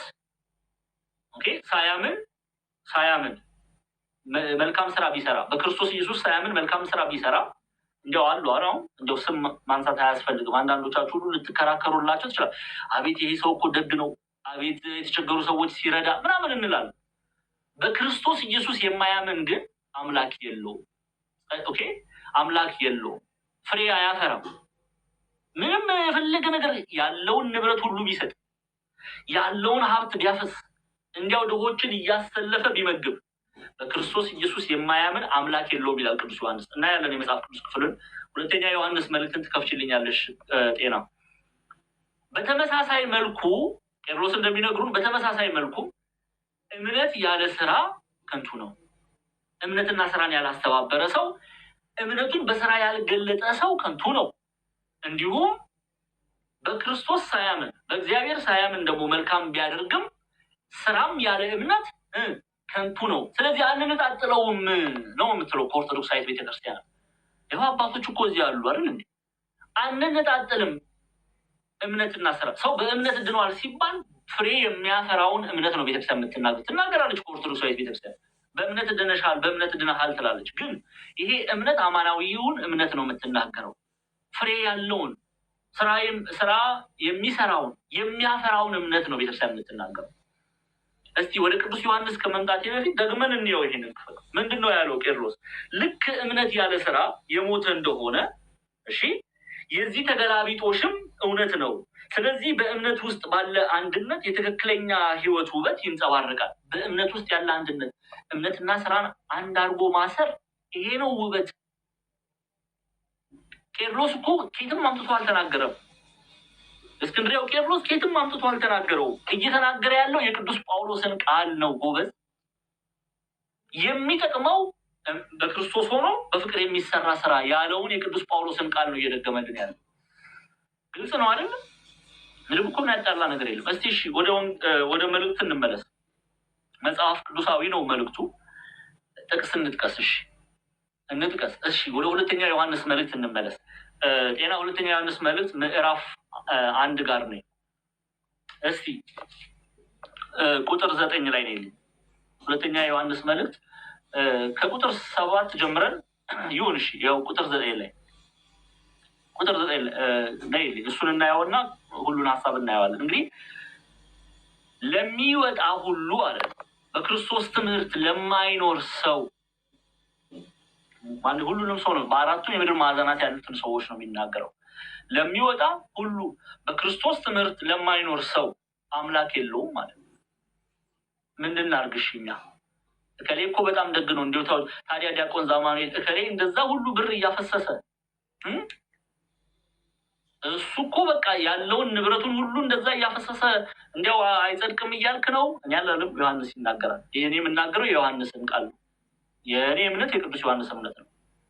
ለሚወጣ ሁሉ በክርስቶስ ትምህርት ለማይኖር ሰው አምላክ የለውም። አለቀ። በክርስቶስ የማያምን ሰው ምንም ታዋቂ ሊሆን ይችላል፣ ማንም ሰው ሊያጨበጭብለት ይችላል። በክርስቶስ የማያምን ሰው አምላክ የለውም። 4 ነጥብ። ግልጽ ነው። ቁጭ አድርጎልናል ቅዱስ ዮሐንስ። መጀመሪያ ሰው ማመን አለበት። በማን ነው የሚያምነው? በክርስቶስ። ሰው በክርስቶስ ሳያምን ሊድን አይችልም። 4 ነጥብ። ሚስጥራት ሁሉ አይፈጸሙለትም። እንደ ቤተክርስቲያናችን ኦርቶዶክሳዊ ቤተክርስቲያን እንደው ውብ ናት። ተመልከቱ። በቅዳሴ ስርዓት እንደው ካላስተዋላችሁ በቅዳሴ ስርዓት ላይ ዲያቆኑ ምንድን ነው የሚለው? ጻውኑ ክርስቲያን ይላል። ሚስጥር ከመገለጡ በፊት ለምን የክርስቲያን ታናናሾች ገና በትምህርት ላይ ያሉ ገና ያልተጠመቁ ሚስጥርን እንዲያዩ እንኳን አትፈቅድም። ቤተክርስቲያን አትፈቅድም። ሚስጥረ ቁርባንን እንዲያዩ አትፈቅድም። ለምን? ገና አላመኑማ። የክርስቲያን ታናናሾች ትላቸዋለች። ለዛ ነው ዲያቆኑ ጻውኑ ክርስቲያን ይለው። ከዛስ በኋላ ተንስኡ ብሎ ይቀጥላል። ምን እያለ ነው? እኛ አብረን እዛ ቁጭ እንላለን።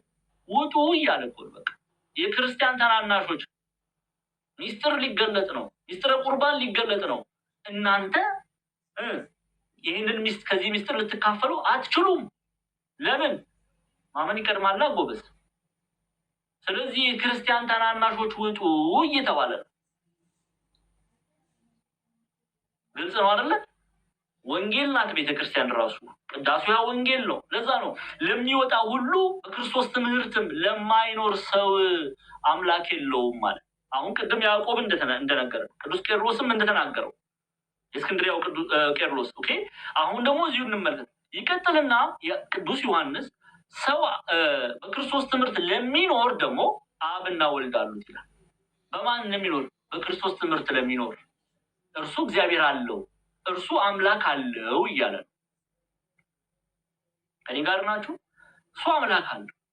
ሰው በክርስቶስ ኢየሱስ አምኖ በሚሰራው የፍቅር ስራ እግዚአብሔር ለሚወዱት የተናገረውን የተስፋ ቃል ያላብሰዋል። ያንን ነው ያዕቆብ እየተናገረ ያለው። ይህንን ደግሞ ቅዱስ ዮሐንስ የሚናገረው ለነማን ነው? ለሮምና እኮ ነው። ለሮምናና ለቤተሰቦቿ፣ ኦኬ ለልጆቿ። ምንድን ነው የሚለው? ገና ሲጀምር እሷ እኮ አምናለች። ገብታችሁ ብታዩት አንድምታ ትርጓሜያችንን የቤተክርስቲያን መጽሐፍት ነው።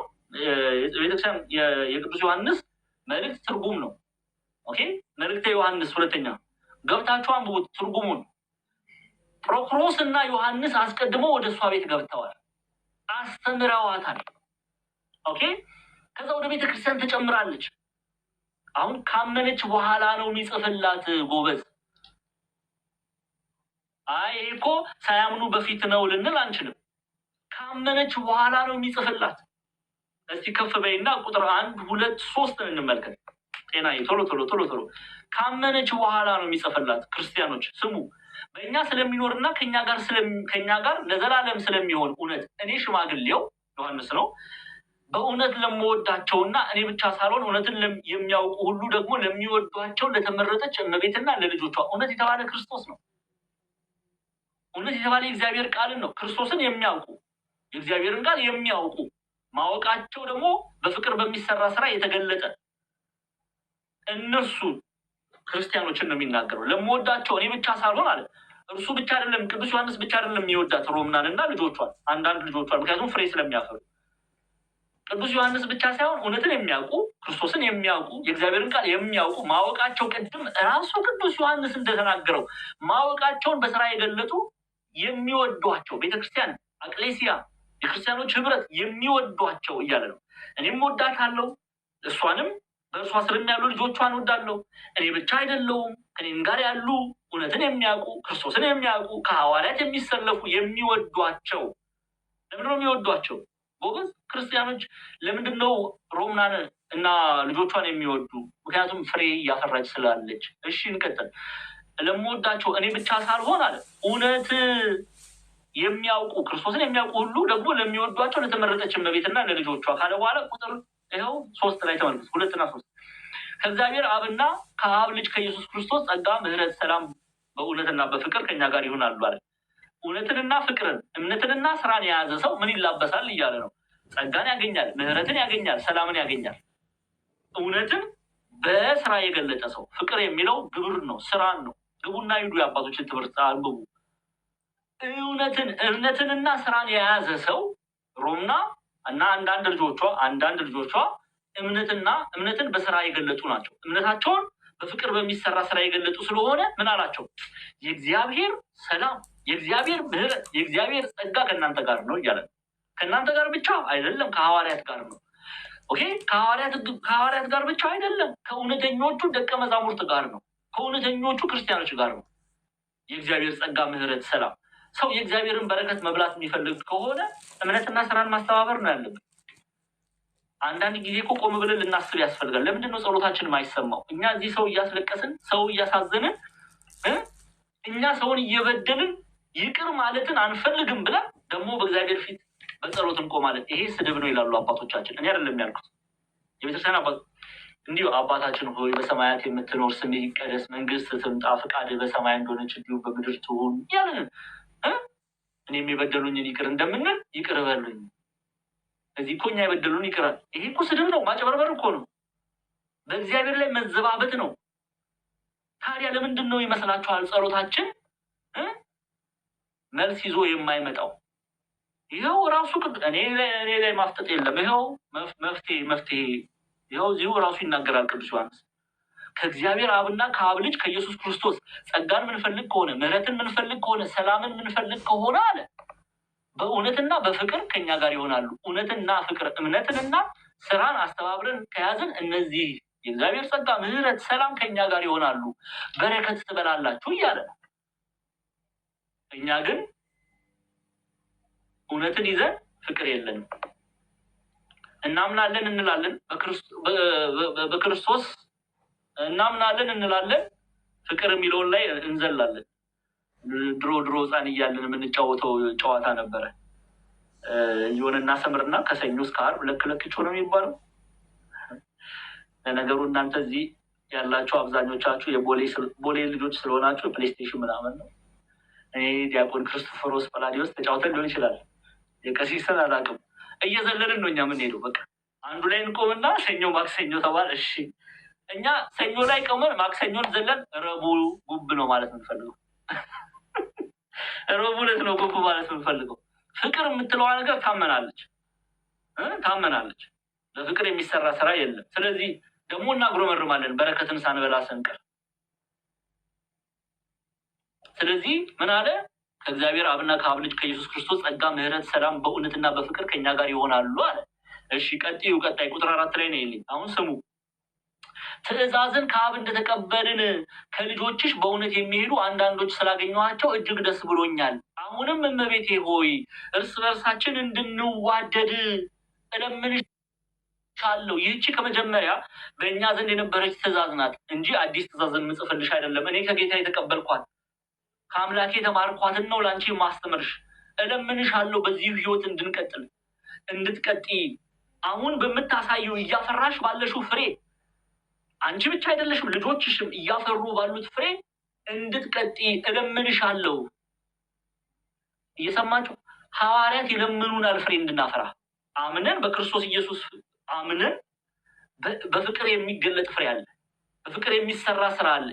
አሁን ቅዱስ ዮሐንስ ይለምነናል። እኔና እናንተ እለምናችኋለሁ እናንተ ኢትዮጵያውያን የኦርቶዶክስ ተዋሕዶ ተከታዮች በክርስቶስ ኢየሱስ አምኖ በፍቅር የሚሰራውን ስራ እንድታፈሩ እለምናችኋለሁ ይላል። እኛ ግን ተቃራኒ ነው የምናደርገው። ተውት እስኪ የእኛን ጉድማ ተውት። እንዲህ ባለ ፍቅር ይለምናል። ሮምናን በሚለምነው አንደበት ይለምነናል ቅዱስ ዮሐንስ። የምንወዳት እናታችን ቅድስት ድንግል ማርያም ትለምነናለች ፍሬ እንድናፈራ። ኦኬ በልጅ አምናችሁ በፍቅር የሚሰራውን ስራ እንድታፈሩ እለምናችኋለሁ ትላለች።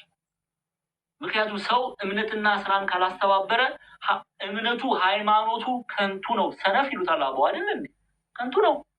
ያዕቆብ ተናገረው አየን፣ ዮሐንስ ተናገረው አየን፣ ጳውሎስ ተናገረው አየን። እንዲያው ወደ አበው ወረድን፣ የእስክንድርያው ቄርሎስን አየን። ተውት፣ ኢትዮጵያውያን ሊቃውንት ጋር መጣን፣ ግብፃውያን መተርጉማንን አየን። እኚህ ሁሉ በአንድ አይነት ሀሳብ ነው የሚናገሩት። እምነትና ስራን ያላስተባበረ ሰው ሃይማኖቱ እምነቱ ማለት ነው ከንቱ ነው፣ ፍሬ የለውም። እሺ ቁጥር 8 ይኸው እንደ ትእዛዙ የምንሄድ ዘንድ ይህ ፍቅር ነው። ከመጀመሪያ እንደሰማችሁት በእርሷ ትሄዱ ዘንድ ትእዛዝ ይህቺ ናት ካለ በኋላ አሁን ስለ ሙሉ ደሞዝ ይናገራል። ብዙ ሐሰቶች ወደ ዓለም ገብተዋልና እነርሱም ኢየሱስ ክርስቶስ በስጋ እንደመጣ የማያምኑ ናቸው። ይህ ሐሰቱና የክርስቶስ ተቃዋሚ ነው። እሺ ቀጥይ። ሙሉ ደሞዝ እንድትቀበሉ እንጂ የሰራችሁትን እንዳታጠፉ ለራሳችሁ ተጠንቀቋል። አሁን ሲጀምር አመስግኖ ጀምሮ በእምነት በፍቅር የሚሰራን ስራ እሷና ልጆቿ እያፈሩ አንዳንድ ልጆቿ ያፈሩ ስለሆነ አመስግኗቸዋል። አሁን ደግሞ ያስጠነቅቃቸዋል። ፍጻሜ ድረስ መሄድ አለባታ። እምነቱን ከስራ ጋር ይዛ እስከ ፍጻሜ ድረስ መሄድ ስላለባት ምን ይላታል ቅዱስ ዮሐንስ? ሙሉ ደሞዝ እንድትቀበሉ እንጂ የሰራችሁትን እንዳታጠፉ ለራሳችሁ ተጠንቀቁ ይላል። ኦኬ እኛ እኔንም ዲያቆን ዛማኑኤልም የሚናገር ነው፣ እዚህ ገስት ላይ ያለነውንም የሚናገር ነው። ሁላችንም ንስሐ እንድንገባ ስጋ ሰው ይወድቃል አይደል? በቃ በንስሐ መነሳት አለበት። ኦኬ ስጋ ለባሽ ደካማ ነው፣ ኃጢአት ያደርጋል፣ እንበድላለን። በዛ እንድንቀር ግን እግዚአብሔር አይፈልግም። በቃ በደልንበት ቅጽበት ንስሐ ወደ ቤተክርስቲያን ገብተን ንስሐ ገብተን ስጋ ወደሙ እንቀበላለን። አለቀ፣ ተደመሰሰ ታሪካችን። ከዛ በኋላ ያለፈ ታሪካችን እኛ ዞር ብለን ማሰብ የለብንም። ቅዱስ ጳውሎስ ምን ይላል? ያለፈውን እየረሳ ወደፊት እዘረጋለሁ ይላል። የኋላዬን እየረሳው ወደፊት እዘረጋለሁ። የክርስቲያን ህይወት እንዲህ ነው፣ ወደፊት መዘርጋት ነው። አይ እንዲያው ዲያቆን እኔ ትናንትና እኮ እንዲያደርጊያለሁ ብለን ወደኋላ የምንመለከት ከሆነ እንግዲህ ጨው ሆነን ነው የምንቀረው ማለት ነው። ወደፊት ነው ክርስቲያን የሚዘረጋው። ስለዚህ ሙሉ ደሞዝ እንድትቀበሉ እንጂ የሰራችሁትን እንዳታጠፉ ለራሳችሁ ተጠንቀቁ። እምነትና ስራን አስተባብራችሁ ያዙ። ይሄ ነው የሐዋርያት ትምህርት። ይሄ ነው የኦርቶዶክስ ተዋሕዶ ቤተክርስቲያን ትምህርት። እምነት ከስራ ጋር ማስተባበር እንዳለብን። ከዚህ ውጭ የሆነ የአጋንንት ትምህርት ነው። በፍቅር የሚሰራ ስራ በአንተ ውስጥ አይገለጥ የሚል የአጋንንት ትምህርት ነው። የዲያብሎስ ትምህርት ከእግዚአብሔር አይደለም። ይሄን ልናውቅና ልንረዳ ያስፈልጋል። እሺ ወደ ያዕቆብ እንመለስ አንዴ። ስለዚህ የአብርሃም እምነት የተገለጠው በስራው ነው። እምነቱ የተገለጠው ስለዚህ ከፍ በያንዴ ቁጥር 23 እሺ ቁጥር 22 እና 23 22 ላይ ነው። እዛ ላይ ነው እምነት ከስራው ጋር አብሮ ያደርግ እንደነበረ በስራም እምነት እንደተፈጸመ ትመለከታለህን ይላል። ስለዚህ አብርሃም እምነት የተገለጠው በስራው ነው። ቁጥር 20 እሱን አይተናል። ከፍ መጽሐፍም ይላል ያው መጽሐፍም አብርሃም እግዚአብሔርን አመነ ጽድቅም ሆኖ ተቆጠረለት ያለው ተፈጸመ፣ የእግዚአብሔር ወዳጅ ተባለ። ለምን ዘፍጥረት ምዕራፍ 22 ላይ ቅድም ያን ሁሉ ሰዓት ወስደን ስናይ እንደነበረው ዘፍጥረት ምዕራፍ 22 ላይ እግዚአብሔር አምላክ ይስሐቅን ይሰዋለት ዘንድ ጠየቀ። አብርሃም ታማኝ ቃሉን ሰማ፣ የእግዚአብሔርን ቃል ሰማ። ያንን ለመፈጸም በእምነት ወጣ፣ እምነቱን በስራ ገለጠ። ስለዚህ ያዕቆብ በዘፍጥረት ምዕራፍ 15 ላይ ያለውን ቃል ያነሳል። ዘፍጥረት ምዕራፍ 15 ላይ ቁጥር 6 ላይ አብርሃምም እግዚአብሔርን አመነ ጽድቅም ሆኖ ተቆጠረለት ያለው ተፈጸመ፣ እምነቱ በስራ ተገለጠና ተፈጸመ። ስለዚህ የእግዚአብሔር ወዳጅ ተባለ። የሰማችሁ ነው። እምነቱን በምን ስለገለጠ? በእምነቱን በስራ ስለገለጠ፣ አማናዊ እምነቱን በስራ ስለገለጠ። አብርሃም ለእግዚአብሔር የተገዛ አባት ነው። የእምነት አባት ምንለው በዚህ ነው። ቅድምም አይተናል። ጌታችን መድኃኒታችን ኢየሱስ ክርስቶስ በዮሐንስ ወንጌል ምዕራፍ 8 ቁጥር 39 ጀምራችሁ ግቡና ይዩት። የአብርሃም እምነትን መስክሮለታል። አባታችሁ አብርሃም ቢሆን የአብርሃምን ስራ ትሰሩ ነበር ነው ያለው። አብርሃም የተመሰገነው፣ አብርሃም እምነቱ የተገለጠው በስራው ነው። ለዚህ ነው መጽሐፍም አብርሃም እግዚአብሔር አመነ ጽድቅም ሆኖ ተቆጠረለት ያለው ተፈጸመ፣ የእግዚአብሔር ወዳጅ ተባለ ካለ በኋላ ሰው በእምነት ይላል። አሁንም ደግሞ ያስቀምጠዋል ያዕቆብ። የአብርሃም እምነትና ስራን አብርሃም አስተባብሮ የያዘ ነው፣ አማናዊ ነው። ስለዚህ ሰው በእምነት ብቻ ይላል። በነገራችን ላይ በእምነት ብቻ የሚለው መጽሐፍ እዚህ ክፍል ብቻ ነው የምታገኙት። የለም በእምነት ድናችኋል ይላል። በእምነት ብቻ ግን የሚል እዚች የያዕቆብ መልእክት ላይ ብቻ ነው የምታገኙት። ሰው በእምነት ብቻ ሳይሆን በስራ እንዲጸድቅ ታያላችኋል። በእምነት ብቻ አይደለም ሰው የሚድነው የሚጸድቀው አለ፣ በስራ እንዲጸድቅ ታያላችሁ። ታዲያ ያዕቆብ ተሳስቷል እንዴ ጎበዝ? ከጌታችን ከመድኃኒታችን ከኢየሱስ ክርስቶስ ጋር አብሮ ያደገ ነው። ታላቅ ሐዋርያ ነው። ከ12ቱ ሐዋርያት አይደለም የሚቆጠረው፣ ግን ሐዋርያ ነው። ወንጌልን ሰብኳልና ከአንድም ወደ ሌላም ቦታ እየተመላለሰ የጸሎት ሰው ነው። ሰው በእምነት ብቻ ነው ያለው። ቃሉን በደንብ ግልጽ አድርጎ ያስቀምጣል። የትም ቦታ ላይ ብቻ የሚለውን ቃል አታገኙ። ሰው በእምነት ብቻ ሳይሆን በስራ እንዲጸድቅ ታያላችሁ ይላል። አያችኋል? ሰው በእምነት ብቻ ሳይሆን በስራ እንዲጸድቅ ታያላችሁ። ስለዚህ የአብርሃም እምነት በምን የተገለጠ ስለሆነ ነው እንደዚህ ብሎ የሚያስቀምጠው ያዕቆብ? በስራው የተገለጠ ስለሆነ ነው። ስለ ረሃብ ከማየታችን በፊት ስለ ረሃብ ከማየታችን ሁለት ምሳሌ ነው የሚሰጠን። አብርሃምን ብቻ አይደለም ያዕቆብ የሚሰጠን፣ ረሃብንም ይሰጠናል። ረሃብ ማናት የሚለውን በመጽሐፈ ኢያሱ ምዕራፍ 6 ላይ እንመለከታለን። ግን የአብርሃም እምነት የተገለጠው ይሄን ልናቅና ልንረዳ ያስፈልጋል፣ በስራው ነው። እስቲ እሺ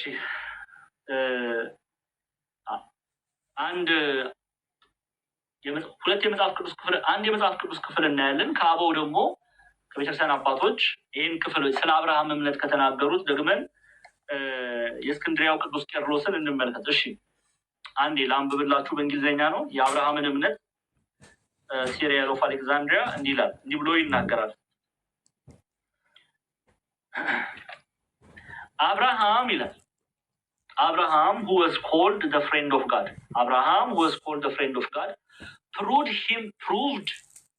proved himself faithful by becoming obedient to the word of God. በደንብ ስሙ፣ ደግሜ ላንብበው። Abraham, who was called the friend of God, አብርሃም የእግዚአብሔር ጓደኛ ተብሎ የተጠራው ይለናል። Abraham, who was called the friend of God, proved himself, ራሱን ፕሩቭድ ያደረገው የገለጠው በምኑ ነው? ራሱ ታማኝ መሆኑን የገለጠው ይላል። proved himself faithful by becoming obedient to the word of God ይላል። ከዚህ ጋር ናቸው። አብርሃም የእግዚአብሔር ጓደኛ ባለሟል ወዳጅ ተብሎ የተገለጠው አብርሃም ራሱን የገለጠው እምነቱን ያስመሰከረው የገለጠው የእግዚአብሔርን ቃል በመስማት ነው ይላል። እኔ አይደለም የምናገረው፣ ሲሪል ኦፍ አሌክዛንድሪያ ቄርሎስ ዘእስክንድርያ የእግዚአብሔር ወዳጅ ያስባለው አብርሃም እምነቱን የእግዚአብሔርን ቃል በመስማት ስለገለጠ ነው ይላል። አላየንም እንዴ?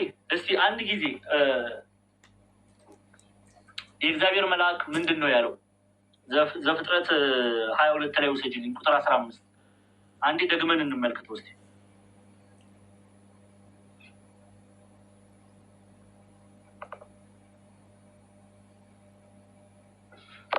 እሺ ዘፍጥረት 22 ቁጥር 15 ላይ ተመልከቱ። የእግዚአብሔር መልአክ አብርሃምን ከሰማይ ሁለተኛ ጊዜ ጠራው፣ እንዲህም አለው እግዚአብሔር በራሴ ማልሁ ይላል፣ ይህን ነገር አድርገሃልና አንድ ልጅህንም አልከለከልክም እና በእውነት በረከትን እባርክሃለሁ።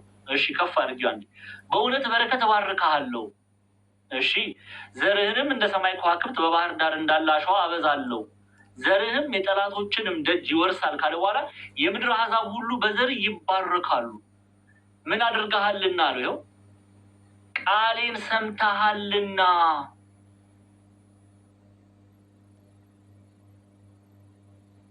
ኦኬ የእስክንድርያው ቄርሎስ አብርሃም who was called the friend of God አብርሃም የእግዚአብሔር ወዳጅ የተባለው አብርሃም proved himself faithful ራሱን ታማኝ አድርጎ የገለጠው by becoming obedient to the word of God ለእግዚአብሔር ቃል ታማኝ ሆኖ በመቅረቡ ነው ይላል።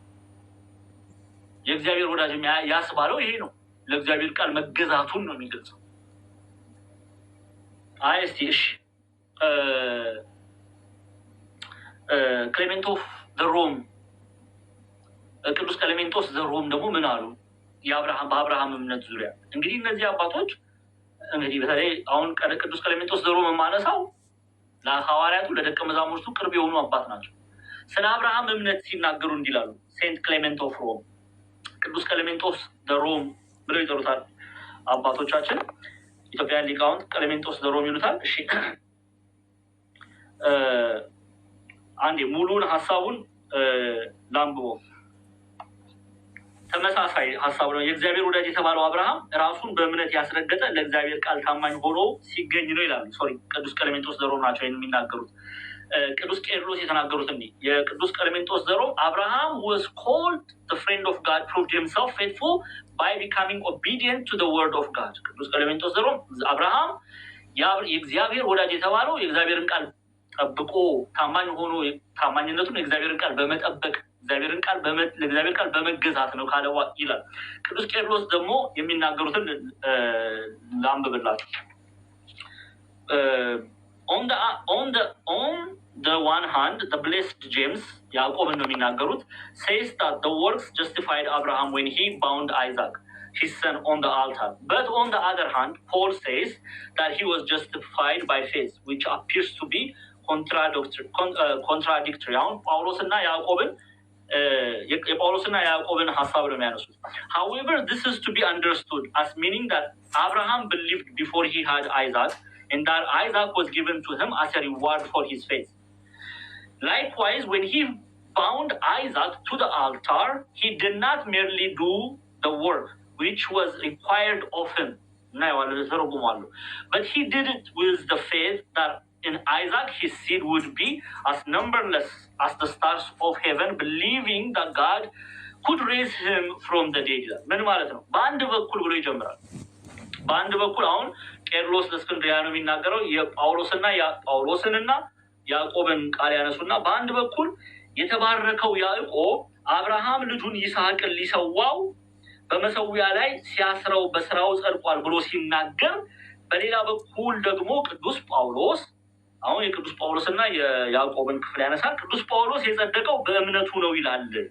እሺ ይሄ ደግሞ ተቃራኒ ሀሳብ ያለው ይመስላል። አለው እያለ አይደለም፣ ልንጠነቀቅ ያስፈልጋል። ቄርሎስ ይህን ሲናገር ያለው ይመስላል አለ እንጂ አለው እያለ አይደለም።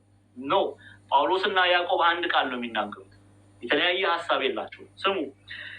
ይሁን እንጂ ይህን ልንረዳው የምንችለው አብርሃም ይስሐቅን ከማግኘቱ በፊት ማመኑንና ይስሐቅን ለአብርሃም ለእምነቱ እንደ ዋጋ ሆኖ እንደተሰጠው ስንረዳ ነው። ልክ እንደዚሁ አብርሃም በመሰዊያው ላይ ይስሐቅን ሲያስረው ከእርሱ የሚጠበቀውን ስራ ተራ ስራ ብቻ አልነበረም የሰራው። ይልቁንም እርሱ ይህን የሰራው በእምነቱ ዘሩ እንደ ሰማይ ከዋክብትና እንደ ምድር አሸዋ ስፍር ቁጥር እንደማይኖረውና እግዚአብሔር አምላክ ከሞት እንደሚያስነሳው በማመኑ ነው ይላል። ስለዚህ አሁን ምን እያለን ነው ያዕቆብ? አብርሃም እምነትና ስራን አስተባብሮ እንደያዘ ነው የሚነግረው። ቅዱስ ጳውሎስ በእምነት ድኗል ቢል ጸደቀ ቢል ከስራ የተለየ እምነትን እየተናገረ አይደለም። ከስራ እየተለየ እምነትን እየተናገረ አይደለም። ለዚህ ነው ልክ እንደዚሁ አብርሃም በመሰዊያው ላይ ይስሐቅን ሲያስረው ከእርሱ የሚጠበቀውን ተራ ስራ ብቻ አልነበረም የሰራው። ስራ ብቻ አይደለም የሰራው፣ በስራ ብቻ አይደለም የተገለጠው። ይልቁንም እርሱ ይህን የሰራው በእምነት ዘሩ እንደ ሰማይ ከዋክብትና እንደ ምድር አሸዋ ስፍር ቁጥር እንደሚኖረውና እግዚአብሔር አምላክ ከሞት እንደሚያስነሳው በማመኑ ነው። እንደማይኖር ሰው እንደሚኖረው ሰው በማመኑ ነው። በእግዚአብሔር ላይ በማመኑ ነው። ደግመን እንየው።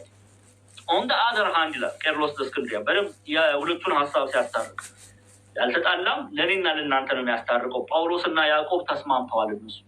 On the one hand, the blessed James says that the work justified Abraham when he bound Isaac, his son, on the altar. But on the other hand, Paul says that he was justified by faith. በእምነት የጸደቀው ጳውሎስ በእምነት ጸደቀ፣ ቅዱስ ያዕቆብ ደግሞ በስራ ጸደቀ አለ። አሁን እነዚህን ሁለት ያመጣና ቄርሎስ which appears to be contradictory የሚጋጭ ይመስላል፣ የተጋጨ አይደለም፣ የሚጋጭ ግን ይመስላል አለ። እሺ however this is to be understood as meaning that Abraham believed before he had Isaac. okay ይስሐቅን እግዚአብሔር አምላክ ለአብርሃም ከመስጠቱ በፊት አብርሃም አስቀድሞ አምኖ ነበር እያለ ነው። okay however this is to be understood as meaning that Abraham believed before he had Isaac and that Isaac was given to him as a reward for his faith. Likewise, when he bound Isaac to the altar, he did not merely do the work which was required of him, but he did it with the faith that in Isaac his seed would be as numberless as the stars of heaven, believing that God could raise him from the dead. አሁንም ደግሜ ልናገረውና ግልጽ ይሆንልናል ማለት ነው። በአንድ በኩል የተባረከው ያዕቆብ ትርጉሙን ነው እንትን ብለው በአንድ በኩል የተባረከው ያዕቆብ the blessed James ያዕቆብን ነው የሚያነሳው። የተባረከው ያዕቆብ አብርሃም ልጁን ይስሐቅ ሊሰዋ በመሰዊያው ላይ ሲያስረው በስራው ጸድቋል ብሎ ሲናገር፣ በሌላ በኩል ደግሞ ቅዱስ ጳውሎስ የጸደቀው በእምነት ነው ይላል። እሺ ይሄ ደግሞ በነገራችን ላይ በእምነት ነው ይላል እንጂ በእምነት በደንብ ስሙ፣ በእምነት ብቻ የሚለውን ያዕቆብ ላይ ነው የምናገኘው። ሰው በእምነት ብቻ እንደማይጸድቅ የተባለው በያዕቆብ መልእክት ላይ ነው። ስሙ። ስለዚህ በሌላ በኩል ደግሞ ቅዱስ ጳውሎስ የጸደቀው በእምነት ነው ይላል። ይህ ደግሞ ተቃራኒ ሀሳብ ያለው ይመስላል። ዝም ብሎ ገጸ ንባቡን ለሚያነበው ፍሬ ቃሉን ለሚያነበው ሰው ተቃራኒ ሀሳብ ያለው ይመስላል፣ ግን ተቃራኒ አይደለም። ስሙ። ይሁን እንጂ ይህን ልንረዳ አብርሃም ይስሐቅን ከማግኘቱ በፊት ማመኑንና ይስሐቅ ለአብርሃም ለእምነቱ እንደ ስጦታ ዋጋ ሆኖ እንደተሰጠው ስንረዳ ነው። ከዛ በኋላ ልክ እንደዚሁ አብርሃም በመሰዊያው ላይ ይስሐቅን ሲያስረው ከእርሱ የሚጠበቀውን ተራ ስራ ብቻ አልነበረም፣ ስራ መስራት ብቻ አልነበረም ከእርሱ የሚጠበቀው እያለ ነው። ይልቁንም እርሱ ይህን የሰራው በእምነት ሆኖ ነው። አብርሃም በእምነት ዘሩ እንደ ሰማይ ከዋክብትና እንደ ምድር አሸዋ ስፍር ቁጥር እንደማይኖረው እግዚአብሔር አምላክ ከሞት ስፍር ቁጥር እንደሚኖረውና እንደማይኖረው አይደለም እንደሚኖረውና እግዚአብሔር አምላክ ከሞት እንደሚያስነሳው በማመኑ ነው። አያችሁ አይደለ? ስለዚህ ምን እያልን ነው? ያዕቆብ ሆነም ጳውሎስ የሁለቱም ሀሳብ እምነትና ስራን አስተባብሮ ስለመያዝ ነው የሚናገሩት። ጳውሎስ በእምነት ጸደቀ ቢል አብርሃም እምነቱን በስራ ገልጧል።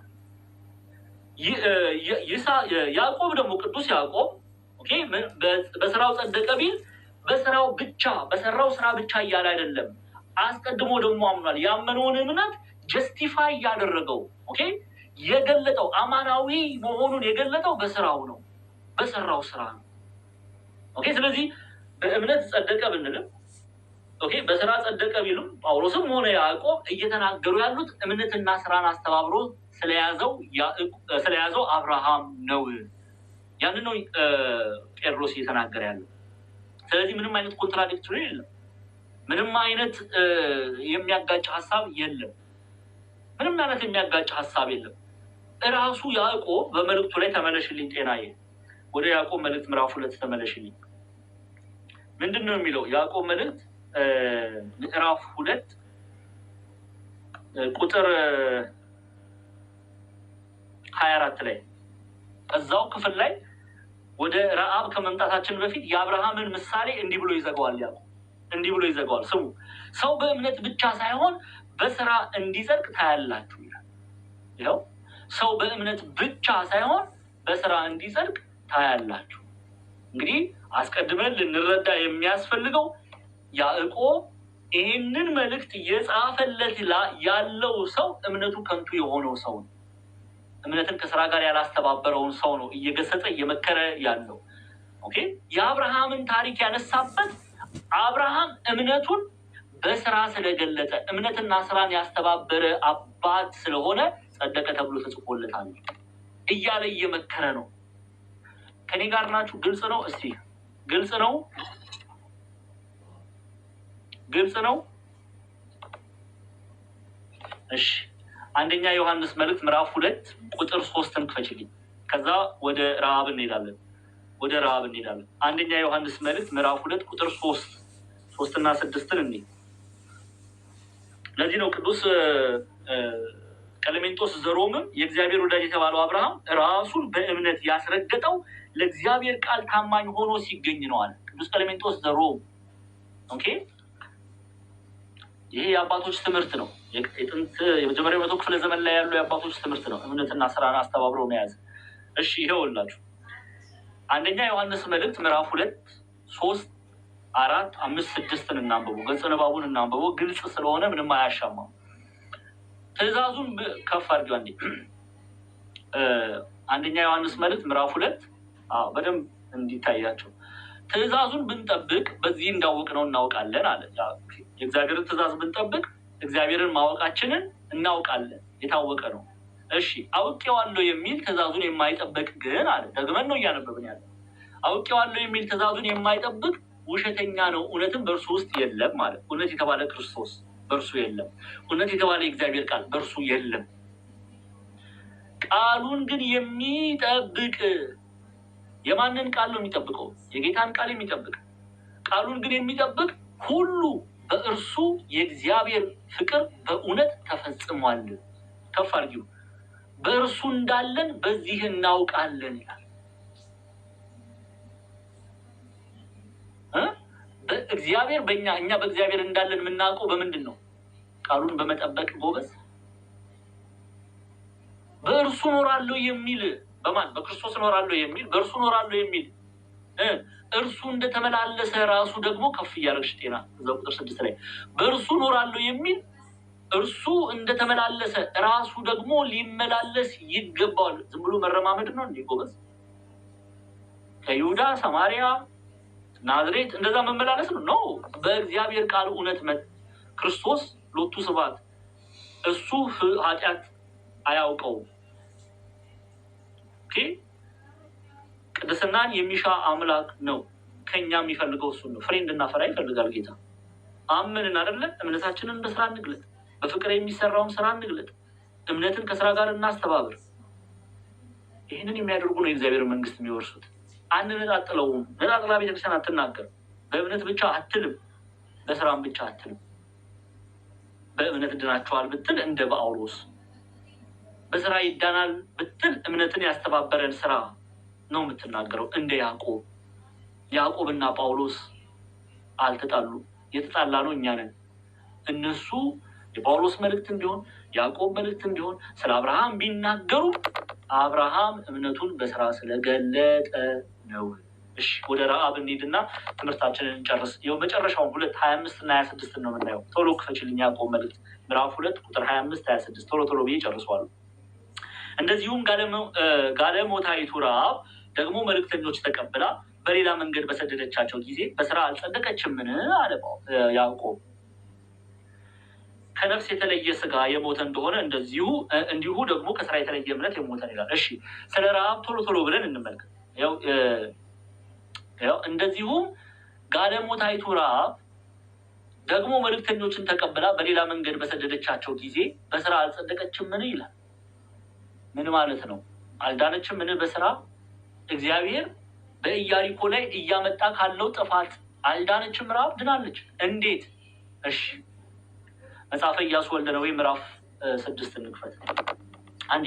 መጽሐፈ ኢያሱ ወልደ ነዌ ምዕራፍ 2 እንክፈት። ምዕራፍ 2 ላይ ታሪኩን ታገኛላችሁ። ስለ ረሃብ ስንናገር ረሃብ እምነቷንም መስክራለች። አማኝ ሴት ናት። ኦኬ እሺ እንመልከት። ኢያሱ ልክ ሲጀምር መጽሐፈ ኢያሱ ወልደ ነዌን ስታነቡ ምዕራፍ 2 ላይ የነዌ ልጅ ኢያሱ ብሎ ነው የሚጀምረው። ሄዳችሁ ምድሪቱን ኢያሪኮን እዩ ብሎ ከሰጢም 2 ሰላዮች በስውር ላከ። ሄዱም ረሃብ ወደሚሏት ጋለሞታ ቤት ገቡ፣ በዚያም አደሩ ይላል። ያው እናንተ ሙሉን አንብቡት፣ እኔ ሀሳቡን ልግለጽላችሁ። የረሃብን እምነት እናያለን፣ ምስክርነቱን እንሰማለን። ኦኬ ስራዋ ደግሞ ምንድን ነው የሚለውን እናያለን። ኦኬ ስለዚህ እነዚህ ሰላዮች 2 እስራኤላውያን ወደ ኢያሪኮ ገቡ። ረሃብ ሸሸገቻቸው። ጠላት ሊያጠፋቸው ቢመጣ ሊገላቸው ቢመጣ እሷ ደበቀቻቸው፣ አተረፈቻቸው፣ ከሞት አተረፈቻቸው ረሃብ። አሁን ረሃብ ምን ብላ ስለ እስራኤል አምላክ ምን ብላ መሰከረች የሚለውን እንመልከት። ቁጥር 9 ላይ ነው ይልኝ። እሱን ዋና ቃሉን እናይና ሀሳቡን ሙሉን እናንተ አንብቡት። ምስክርነቷን ተመልከቱ። ቁጥር 9 ላይ መጽሐፈ ኢያሱ ወልደ ነዌ ምዕራፍ 2 ቁጥር 9 ጀምረን እንመልከት። ይኸው ሰዎቹንም እንዲህ አለቻቸው። ረሃብ ነው የምትናገረው። ሰዎቹንም እንዲህ አለቻቸው፣ እግዚአብሔር ምድሪቱን እንደሰጣችሁ እናንተንም መፍራት በላያችን እንደወደቀ በምድሪቱም የሚኖሩት ሁሉ ከፊታችሁ እንደቀለጡ አወቁ። እሺ ከፍ አድርጊው። ከግብፅ ምድር በወጣችሁ ጊዜ እግዚአብሔር የኤርትራን ባህር በፊታችሁ እንዳደረቀ፣ ስለ እስራኤላውያን አምላክ ነው የምትናገረው፣ እንዳደረቀ በዮርዳኖስ ማዶ በነበሩት እናንተም ፈጽማችሁ ባጠፋችኋቸው በሁለቱ በአሞራውያን ነገስታት በሴዎንና በአግ ያደረጋችሁትን ሰምተናል አለች። ይህንም ነገር ሰምተን ልባችን ቀለጠ። አምላካችሁም ማለት ስሙ፣ አሁን ምስክርነቷ አምላካችሁም ማነው? ረሃብ ነው የምትናገረው። አምላካችሁም ይህንም ነገር ሰምተን ልባችን ቀለጠ ካለች በኋላ አምላካችሁም እግዚአብሔር በላይ በሰማይ በታችን በምድር እርሱ አምላክ ነውና ከእናንተ የተነሳ ከዚያ ወዲያ ለማንም ነፍስ አልቀረለትም ማለት አምላክነቱን መሰከረች። ኦኬ ለዚህ ነው የእምነት አባት ይቅርታ የእምነት ሴት አድርገው የሚያነሷት። ያዕቆብ አሁን ይሄ እምነቷን ስትመሰክር ተመልከቱ። በእምነቷን ብቻ ደግሞ አይደለም እምነቷን በስራ የገለጠች ሴት ናት። ኦኬ እስራኤላውያንን ምን ብላለች? ሸሽጋቸዋለች። ቤቷ ሆስፒታሊቲ አድርጋ ከፍታለች። ኦኬ የእንግዶች ማደሪያ አድርጋ አስቀምጣለች። በቤቷ ውስጥ የገቡት ኦኬ ከጠላት ፈላጻ እንዲጠበቁ አድርጋለች። ስለዚህ እግዚአብሔር እናንተን በሰማ ጊዜ ኦኬ እዛው ክፍል ላይ ይህንም ሰምታችሁ ቁጥር 11 ላይ ነው ይልኛል። ከቁጥር 12 ቁጥር 12 ላይ አሁን ስሙ። ይህን ምስክርነት ካቀረበች በኋላ ረሃብ ምን አለች? አሁንም እባካችሁ በእግዚአብሔር ማሉልኝ፣ በእውነትም ምልክት ስጡኝ። እኔ ለእናንተ ቸርነት እንደሰራው እኔም ለእናንተ ቸርነት እንደሰራው እሺ እናንተ ደግሞ ለአባቴ ቤት ቸርነት እንድትሰሩ ከፍ በይ ከፍ ቶሎ እያልን እየጨረሰን እንጂ አባቴንና እናቴን ወንድሞቼን እህቶቼን ያላቸውን ሁሉ እንድታድኑ ሰውነታችንንም ከሞት እንድታድኑ ሰዎቹም ይህን በነገረቻቸው ባትገልጪ ነፍሳችንን በነፍሳችሁ ፈንታ ለሞት ይሆናል። እግዚአብሔር ምድሪቱን በሰጠን ጊዜ ከአንቺ ጋር ቸርነትንና እውነትን እናደርጋለን አሏት። ስለዚህ እግዚአብሔር እናንተን ሲያስብ እኔን አስቡኝ፣ ቤተሰቦቼን እሷን ብቻ አይደለም እዛው ቁጥር አባቴንም ትላለች፣ እናቴንም ወንድሞቼንም እህቶቼንም ያላቸውንም ሁሉ እንድታድኑ ሰውነታችንንም ከሞት እንድታድኑ አለቻቸው። ታሪኩም ረጅም ነው። እግዚአብሔር አምላክ ባሰባቸው ጊዜ እርሷንም አሰባት። ለዚህ ነው ያዕቆብ ወደ ያዕቆብ መልእክት እንመለስ። ምን አለ? ሰው በእምነት ብቻ ሳይሆን በስራ እንዲጸድቅ ታያላችሁ ካለ በኋላ እንደዚሁም ጋለሞታይቱ ረዓብ ደግሞ መልእክተኞችን ተቀብላ በሌላ መንገድ በሰደደቻቸው ጊዜ በስራ አልጸደቀችም ምን ይላል? አልተረፈችም ምን? እሷ ብቻ አይደለችም፣ አባቶቿም እናቶቿም እየመጣ ካለው ጥፋት አልተረፉም ምን? ስለዚህ እንደዚሁም ጋለሞታይቷ ረዓብ ደግሞ መልእክተኞችን ተቀብላ በሌላ መንገድ በሰደደች ጊዜ በስራ አልጸደቀችም ምን ብሎ ይጠይቃል ያዕቆብ። ይኸው እስከ ዛሬ ድረስ ስሟን እያነሳን የእምነት ሴት አድርገን እምነትና ስራን አስተባብራ የተገለጠች ሴት አድርገን ምሳሌ አድርገን እናነሳታለን። ምሳሌ አድርገን እናነሳታለን። ለዚህ ነው ያዕቆብ አብርሃምን አነሳ፣ ረዓብን አነሳ። ለምን? እምነትና ስራን አስተባብሮ ስለመገለጥ፣ እምነትና ስራን አስተባብሮ ስለመታየት፣ እምነትና ስራን አስተባብሮ ስለ እውነት ስለመቆም። ቆይ አንድ ጥያቄ ልጠይቃችሁ። በኢያሪኮ ካሉት ሴቶች መካከል፣ በኢያሪኮ ካሉት ወንዶች መካከል ስለ እግዚአብሔር ኃያልነት ይላሉ አባቶቻችን፣ ስለ እስራኤል አምላክ ኃያልነት ሌሎች አልሰሙም እንዴ? ረዓብ ብቻ ነው እንዴ ሰማችሁ? ሰምታለች። እርሷን የሚለያት በስራ ተገለጠች። ሌሎቹ ቢሰሙም እሷ ግን በምንድን ነው የተገለጠችው? በስራ ነው የተገለጠችው፣ በግብር ነው የተገለጠችው። ለዚህ ነው ያዕቆብ እንደዚሁም ጋለሞታይቱ ረዓብ ደግሞ መልእክተኞችን ተቀብላ በሌላ መንገድ በሰደደች ጊዜ በስራ አልጸደቀችም ምን ይላል? እግዚአብሔር አሰባት። እግዚአብሔር አሰባት። ቁጥር 26 ላይ እዛው የያዕቆብ መልእክት ላይ እንመለስ። ከነፍስ የተለየ ስጋ የሞተ እንደሆነ እንዲሁም ከስራ የተለየ እምነት የሞተ ነው ብሎ ይዘጋል ያዕቆብ። እየሰማችሁ ነው? ሲዘጋው ምናል? ከነፍስ የተለየ ይኸው ከነፍስ የተለየ ስጋ የሞተ እንደሆነ ምን ማለት ነው? ነፍሱ ከስጋው ስትለይ ይሄ ድንኳን ምንድን ነው የሚሆነው? የሞተ ነው፣ በድን ነው የሚሆነው። የሞተ ሰው አይታችሁ አታውቁም? እና አታውቁም? የሞተ ሰው አታውቁም ወይ? ምሳሌ እየሰጠን እኮ ነው። ነፍሱ ከሱ የተለየች በቃ በድን እኮ ነው። ዝም ብሎ ስጋ ብትጠሩት ይሰማል፣ ብትጠሩት ይሰማል። እኔ ስም አላነሳም፣ ደግሞ ፖለቲካ እንዳታደርጉ። ይሰማል። የሞተ ሰው ብትጠሩት ይሰማል። እከሌ ብትሉት ወይ ብሎ ይነሳል። የሆነ ጊዜ ሞክረው ነበር አሉ መቃብር ከፍተው አንዳንድ ሰዎች። ይሰማል ወይ? ባዶ ነው ማለት ነው፣ በድን ነው ማለት ነው። ያዕቆብ ያንን ነው እየተናገረ ያለው። ከነፍስ የተለየ ስጋ የሞተ እንደሆነ፣ በድን እንደሆነ፣ እንደማይሰማ፣ እንደማይናገር፣ እንደማይገልጥ አይኑን፣ እንደማይነሳ፣ እንደማይቆም ከነፍስ የተለየ ስጋ የሞተ እንደሆነ እንዲሁም ደግሞ ከስራ የተለየ እምነት የሞተ ነው። ምንም ጥቅም የለውም እያለ ነው። ምንም ጥቅም የለውም። ኦኬ። እምነትና ስራን ግን ያስተባበረ ሰው እግዚአብሔር ለሚወዱት እርሱም ለሚወዳቸው የተናገረውን የተስፋ ቃል ይላበሳል፣ የእግዚአብሔር መንግስት ይወርሳል፣ እየመጣ ካለው ጥፋት ይድናል። እንደማን? እንደ ረዓብ። እንደማን? እንደ አብርሃም። እንደማን? እንደ ሮምና። እንደማን? እንደ ጋዮስ። ጸጋ፣ ምሕረት፣ ሰላምን ይላበሳል። ይሄ ግን የሚሆነው በምን ሲሆን ነው? በፍቅር የሚሰራ ስራ የሚጠቅመው አለ። በቅዱስ ጳውሎስ ቃል እንዝጋ፣ ሰዓታችንን እንጨርስ፣ እንደ ሌላ ችግር እንዳይፈጠር በቅዱስ ጳውሎስ ቃል እንዝጋ። እስቲ ገላትያ ምዕራፍ 5 ቁጥር 6 እሱን አንብበን እንጨርሳለን። ገላትያ ምዕራፍ 5 ቁጥር 6 ላይ ነው የለኝ።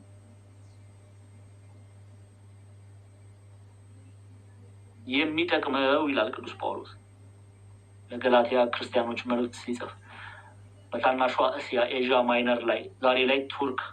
እሺ የጨረስኩ ነው። በክርስቶስ ኢየሱስ ሆኖ በፍቅር የሚሰራ እምነት እንጂ በምን ሆኖ? በክርስቶስ ኢየሱስ ሆኖ በክርስቶስ አምኖ በፍቅር የሚሰራ እምነት። ኦኬ። በፍቅር የሚሰራ እምነት እንጂ መገረዝ ቢሆን ወይም አለመገረዝ አይጠቅምምና ይላል። ስለዚህ የሚጠቅመው በክርስቶስ ሆኖ በፍቅር የሚሰራ ስራ ነው ማለት ነው። የመንፈስ ቅዱስ ፍሬ ነው ማለት ነው። ያንን የሚያፈራ የእግዚአብሔርን መንግስት ይወርሳል። ያስተማረን የገሰጸን የቅዱሳን አባቶቻችን አምላክ ጌታችን አምላካችን አባታችን መድኃኒታችን ኢየሱስ ክርስቶስ ስሙ ከአጥናፍ እስከ አጥናፍ የከበረ የተመሰገነ ይሁን። እጅጉን የምንወዳት እናታችን ቅድስት ድንግል ማርያም ጸሎቷ ምልጃዋ ከኔና ከእናንተ ጋር ይሁን። የያዕቆብ መልእክት ምዕራፍ 2 በዚህ ተፈጸመ። እንግዲህ በጣም በብዙ ፈተና ውስጥ ነው የያዕቆብ መልእክት ምዕራፍ 2 የጨረስነው። 6 ጊዜ ነው አካውንታችን የተዘጋው፣ እንንትና ማለት ነው ሪፖርት እያደረጉ ግን እግዚአብሔር እየረዳን ያዕቆብ መልእክት ምዕራፍ 2 ጨርሰናል። ረቡዕ ያዕቆብ መልእክት ምዕራፍ 3 እንጀምራለን፣ እንቀጥላለን። ይህንን ሀሳብ በሰፊው በቀጣይ ምዕራፎችም ላይ በሰፊው ብንመለከት ይሆናል ማለት ነው። ወንድማችን ጰላድ ሰላም በለንና ቅድም ቲም ዘግይተ የገባኸው አንተነህ ሰላም በለንና መልእክትም ካለ መልእክት አስተላልፍና ቀሲስ ቶሎ በጸሎት ይዘጉልናል። ቃሎት ያሰማል። በነቤት ይጠብቅልን። መምህራችን ቃሎት ያሰማል። እግዚአብሔር ያክብርልን። እግዚአብሔር ይስጥልን። መልካም ትምህርት አብረናል። አረፈድ አድርጌ ነው የመጣሁት። ያው ክላስ ነበረኝ እንዳጋጣሚ ከዛ አስተምር ያረፈጅ ነው የመጣሁት። በጣም ይቅርታ። እንደውም ዛሬ የምትመጣም አልመሰለኝም ነበር እና ዛሬ እንደውም ማስታወቂያ ሁሉ ጠዋት ሰርቼ ነበረ። ምክንያቱም ጠዋት ስናወራ የሚመቻ አልመሰለኝም ነበርና ያዕቆብን እንከልሳለን ብዬ ሁሉ ማስታወቂያ ሰርቼ ነበር። ይገርምሃል። ምዕራፍ 1 እና ምዕራፍ 2 መጀመሪያውን ወደኋላ መለስ ብለን እናጠናለን ሁሉ ብዬ ነበር።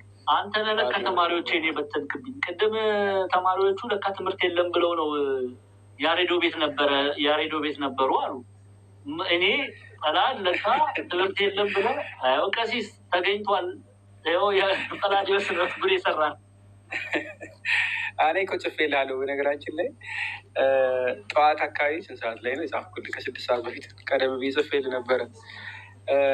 አውርተን ስለነበረ ስናወራ የምትመጣ አልመሰለኝም እና ሐሙስ ያወራነው ነገር አልነበር።